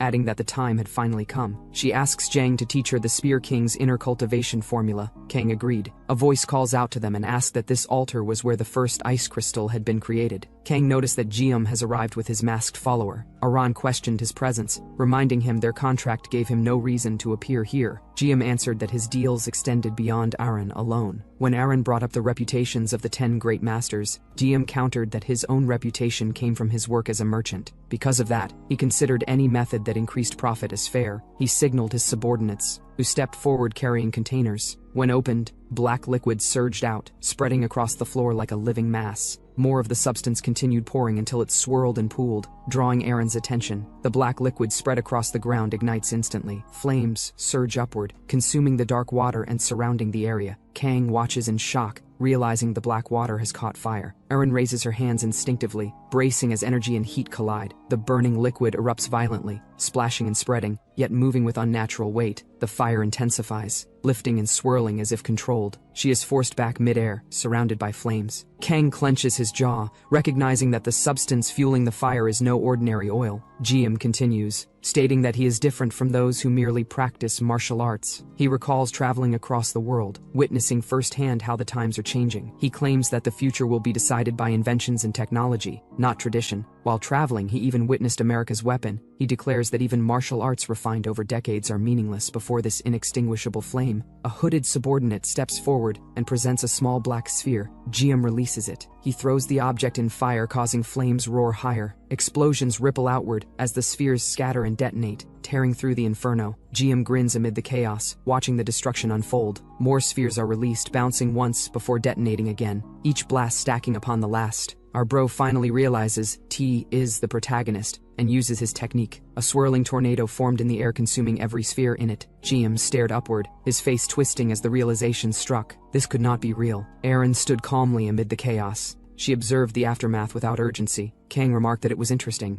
New inventions. GM barked an order for the attackers to split into two and strike at the same time. The assassins moved in unison, closing from multiple angles. Kang stepped forward, his body blurring as he passed through the first line. One attacker was thrown aside, then another, their formations collapsing instantly. GM fell silent, watching as his plan failed without resistance. Kang advanced again. His movements cut through the remaining attackers, each strike landing cleanly. Bodies were driven back by the force of his blows, scattering across the ground. The final assailants were struck down in rapid succession, leaving the battlefield cleared. Gaim falls silent, his expression hardening as he watches. His confidence begins to crack. He raises the sphere into the air. The object hovers between them, heavy and controlled. GM throws the sphere downward and moves away from that, but Kang catches the sphere in midair using his feet. He wonders how GM can move with such footwork in that body, then concludes, this is expected from one of 10 Grandmasters. GM questions who this guy must be. He never saw this guy before. Could it be possible, if he is some hidden master who regained his youth through rejuvenation techniques? GM wonders what he should do now, as 10 guard tigers are down now, and obviously as a merchant he chooses a better option, the option to run. While running, he met Gunryo's group. She addressed him as Golden King and asked what had happened and whether the ice crystal had been secured. The answer came simply, they had failed. He said that an unknown supreme expert had been helping her, possibly the one brought in by the Mangryong clan. The elder dismissed it, stating that if it were him, they had already taken his life. GM froze, recalling that he had just been fighting that very person. They moved on toward the divine altar, noting that the ice crystal was there. As figures descended in a rush of motion and energy, GM's eyes locked forward in shock. A name surfaced in his mind, Spear King Fist, Taeyong. Taeyong's voice carries through the cavern, noting that everyone has gathered. Before he can react, Taeyong's group also arrived. Footsteps skid across the stone. Namgung curses under his breath about why they keep running to these guys. The woman grips her weapon. He questions her intent, asking if she truly plans to fight. She steadies herself and decides there is no other choice. If she does not stand her ground here, then she will not be able to face her master at Manhwa. Baldy lunges forward with a roar, striking with overwhelming force, while Sam swings a staff down from above. He states that he may be 6th disciple of the beggar's sect, but if rumors spread about him running like coward, then it will be worse than death. Namgung raises his voice and asks if everyone has lost their minds. He falls silent for a moment, then reflects that only mountain rabbits remain in the Namgung clan, where tigers once roamed. He tells everyone to wait and grips his sword, drawing it as he steps forward. Namgung charges, his blade cutting through opponents as he announces that the tiger of the Namgung clan has arrived. Bodies are thrown aside as he advances through the clash, whereas the real fight is about to start. Taeyong states that he heard an interesting story from Seo Jiho. He points out that the Ice Palace has brought in a demonic cult monster and accuses them of plotting to dominate the martial world. Declaring it treason against the Ming dynasty, he places them under arrest. Gunryo questions the charge of treason and asks what the Martial Alliance has done for Northern Ice all this time. She declares that as of today, Northern Ice is withdrawing from the Martial Alliance. She claims that they can no longer guarantee the safety of Taeyong Martial Hall. Taeyong answers that it was never guaranteed in the first place. Mano, the real maniac, dismisses the chattering and lunges toward Taeyong for attack. Taeyong realizes it too late, but this time he responds and blocks the attack. They both pressed harder. Mano kicks Taeyong, sending him flying back. Namgung and Sam reacts in shock. Mano moves ahead again, his eyes glowing red. But this time Taeyong attacked Mano, sending him back. Onlookers realize that the fight is becoming more destructive. GM tries to cover Gunryo, but the impact of the attack's shockwave caught him in mid-motion. He stumbled backward. Guards try to make him conscious but fails. Gunryo notes that all 4 ice generals have been lost. Taeyong turns his gaze forward, his expression hardened. Gunryo addresses the Golden King and states that his support is needed. Gem, or say the Golden King, responds that the 10 Tiger Guards are already on their way and asks them to hold on. Gunryo watches him, acknowledging that he is considered a top expert who cannot act alone. She questions whether he can truly be trusted. The fight resumes as Mano charges again. Blows collide repeatedly, strikes landing but failing to break through. Taeyong notices that the opponent continues to defend without counterattacking. Another punch is thrown. The exchange continues with force meeting force as the clash remains unresolved. The clash intensifies as repeated impacts tear through the ground, debris scattering with each exchange. Mano remains guarded, absorbing the force while pressure builds around him. Taeyong watches closely as the opponent gathers energy. A sudden change appears, drawing attention. His hands turn blue, and he pauses to examine them. Dark discoloration spreads across his palms. He recognizes that poison is spreading through his body. Mano tightens his stance and decides to end the fight. Power gathers in his raised hand, forming a dense green mass. The energy surges outward, flooding his body as the attack takes shape. Mano attacks Taeyong to tear him apart, but Taeyong caught his hand. He explains that he was once poisoned by what is known as celestial poison. He acknowledges that he never fully overcame it, but the exposure allowed him to build resistance. The term celestial draws a reaction from Mano. Taeyong moves in, driving his strength upward and then bringing Mano down in a heavy strike. The impact crashes into the ground, sending force through the area. He continues his assault without pause, following with another downward blow. Suddenly, his expression shifts as something feels wrong. He looks down and notices a strange change spreading through his hand, darker energy mixing with the poison. Mano looms behind Taeyong, green fumes spreading as its grin widens. Taeyong senses danger and turns as Mano's clawed hand forms within the poison, stretching toward him. The poisoned arm descends. Taeyong reacts too late and raises his guard as the strike closes in. His eyes widen at the speed of the attack. Before the attack can land, another figure steps forward. The Lord of 5 Poisons raises his hand, power gathering into his palm, and confirms that he is still alive. He reaches out and catches the incoming strike with his bare hand, stopping it mid-motion. Taeyong recognizes his arrival and notes that he came at the right moment. The Lord of 5 Poisons. Sogun explains that someone left a shortcut open for him. A violent scream follows as Mano is hurled away, its body crashing into the ground and scattering debris. Taeyong looks toward the fallen figure and acknowledges that the opponent is no longer who he once was. Sogun admits that the enemy is too much for him to handle alone. Taeyong mentioned about spreading poison. Sogun steps forward and states that if Taeyong can endure 5 techniques, there may be a chance. Taeyong responds that he would be dead before 5 techniques are completed. Sogun answers that the outcome is uncertain and suggests that Taeyong's only disciple may be the deciding factor. Taeyong narrows his eyes and states that they will see. The ground trembles as energy surges again, and Mano rises with a roar, its body crackling as the fight continues. Gunryo looks ahead, her attention fixed on the battlefield as the disturbance grows stronger. The group also watched in shock. Mano steps forward, his massive frame rising as his eyes ignite. It is clear that Bro got a symbiote and evolved itself into venom. When the fight began, Mano attacks. Taeyong faced him head-on, but his fist got twisted. Mano loses at him. Taeyong attacks again, but Mano caught his hand in mid-air. Before Taeyong can understand anything, Mano penetrated his hand inside Taeyong. Then he attacks on Taeyong's legs. The group freezes watching. This Mano throws him and launches his final attack to finish this. Taeyong says now it's his chance, and count-attacks Mano with headbutt. Mano was too focused on Taeyong that he couldn't notice that Sogun appears behind him. Sogun catches Mano's head and launches his attack. The sphere that was used by GM was in Sogun's hand. He remarked that it's been a while. Poison Demon. Hearing Poison Demon name, the group became shocked. Sogun throws the sphere at Mano. Mano lets out a roaring cry. Mano's body convulses under the force. His expression twists as the energy tears through him, and his limbs are thrown upward before his body crashes back down. Observers react in shock. A guard tried to retain Gunryo and stopped her going ahead. Mano is hurled again, slammed into the ground headfirst as the power detonates beneath him. His body goes limp, embedded in the shattered surface.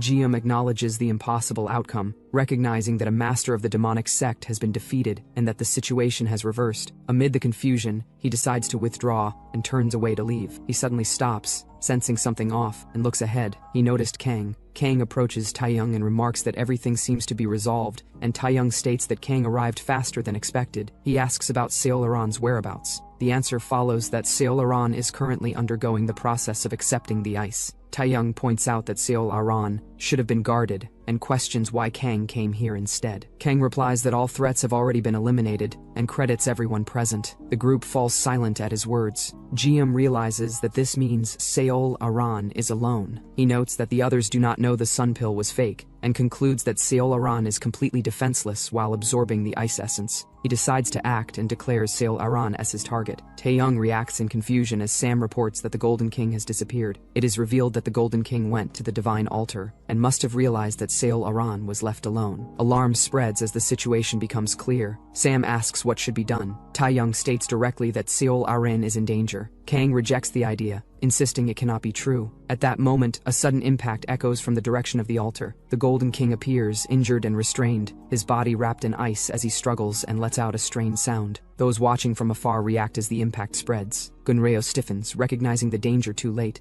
Aran throws Jium and focused on Gunryo. They both face each other, whereas Mano rises again and lunges toward Aran. Some minutes ago, she realizes that the sun pill is not functioning, and Kang understands that it was never meant to work and Jium was never loyal. She states that without the sun pill, absorbing the ice crystal should be impossible. Kang steps forward and responds that there is another method. He explains that after mastering the internal techniques of the Spear King's art, he can directly infuse yang energy through himself. Seol Aran reacts with hesitation as she listens. Kang asks if she is ready. Seol Aran attempts to dismiss her condition, saying it is nothing, but her posture stiffens. Kang places his hands against her back as the technique begins. Energy flows outward from him, spreading through Seol Aran as the ice responds. Above them, the ice crystal descends slowly, drawn toward Seol Aran, as the balance between cold and heat is forcibly established. Seol Aran rose higher. Kang declared that this was as far as his role went. He addressed her as the new lord of the North Sea Ice Palace, intent on setting everything right. He looked up, expression steady as the declaration settled over the battlefield. The storm thickened. Aran focused, eyes glowing as the pressure peaked. At the present, a deep growl from Mano spread across. The onlookers reacted in shock when Mano attacked. Aran freezes his hand in an instant. Mano attacked with his second hand, sensing the danger. Aran launched an ancient attack technique. A dragon-like ice creature emerged and moves ahead. Sogun mentioned the technique as ice-white divine art. The dragon-type attack collided with Mano's frozen arm. Gunryo cries. She moves toward Mano, whose hand is cut now. Mano asks for forgiveness, saying he can't even wipe away her tears. Aran smiles at that. After this whole mess, Mano was again sealed with those chains, still covered in blood. The Muram Alliance headquarters comes into view under the daylight sky. Inside the palace, Kang stands alone by the balcony, his hair moving slightly as he looks outward. He senses a presence and turns. Seol Aran appears behind him, standing composed within the hall. He faces her, surprised by her sudden arrival. He acknowledges her position as the lord of the palace and apologizes for his earlier rudeness with a formal gesture. Seol Aran dismisses the apology and clarifies that she did not come in her role as the North Sea Lord, she stated casually, commenting on the pleasant weather of the Central Plains and remarks that she wishes the North Sea were like this. Kang asks whether matters in the North Sea are settled. She replies that they are not, and that the real problems are only beginning. She admits that perhaps things would have been better if Seol Gunryo had become the lord instead. Kang adds that she was not the rightful successor. She corrects Kang, stating that Seol Gunryo carries her grandmother's blood. She explains that her mother's younger sister, her aunt, bore a daughter with Mano. Kang reacts in shock. She states that unlike her mother, who raised her with strict discipline, her aunt was naturally kind-hearted. Aran explained that she eventually helped the poison demon escape and lived with him, but died while giving birth to Gunryo. Later, after Gunryo was taken into the palace by her grandmother, she learned the truth. Her biological father had been imprisoned and tortured by the grandmother. Kang states that Seol Gunryo then sought revenge against the former lord and attempted to seize power for herself. He said that relying solely on the poison demon's strength was reckless for such an ambition. Seol Aran replied that the ruling class of the palace disliked her, which had worked in her favor. She said she was tired of watching people die struggling in that harsh land, and wanted to change the North Sea through commerce and trade, but they opposed her. Kang remarked that there was still a long way to go. Seol Aran said that was why she was leaving on a journey to clear her mind. When Kang questioned her, she revealed that starting that day, she is a member of the Muram Alliance Special Forces. Kang reacted in disbelief as the banner of the Muram Alliance Special Forces rises, and an order to march follows. Elders and fighters move forward on horseback, the force assembling and departing together. Aran advances at the front with others behind her, while Kang watches as the group sets out. The view widens to open land and forest paths, and the marching force moves steadily away from the city. And this is where the story ends. If you enjoyed the video, don't forget to like, share, and subscribe for more. Let me know your thoughts of this manhwa through comment section.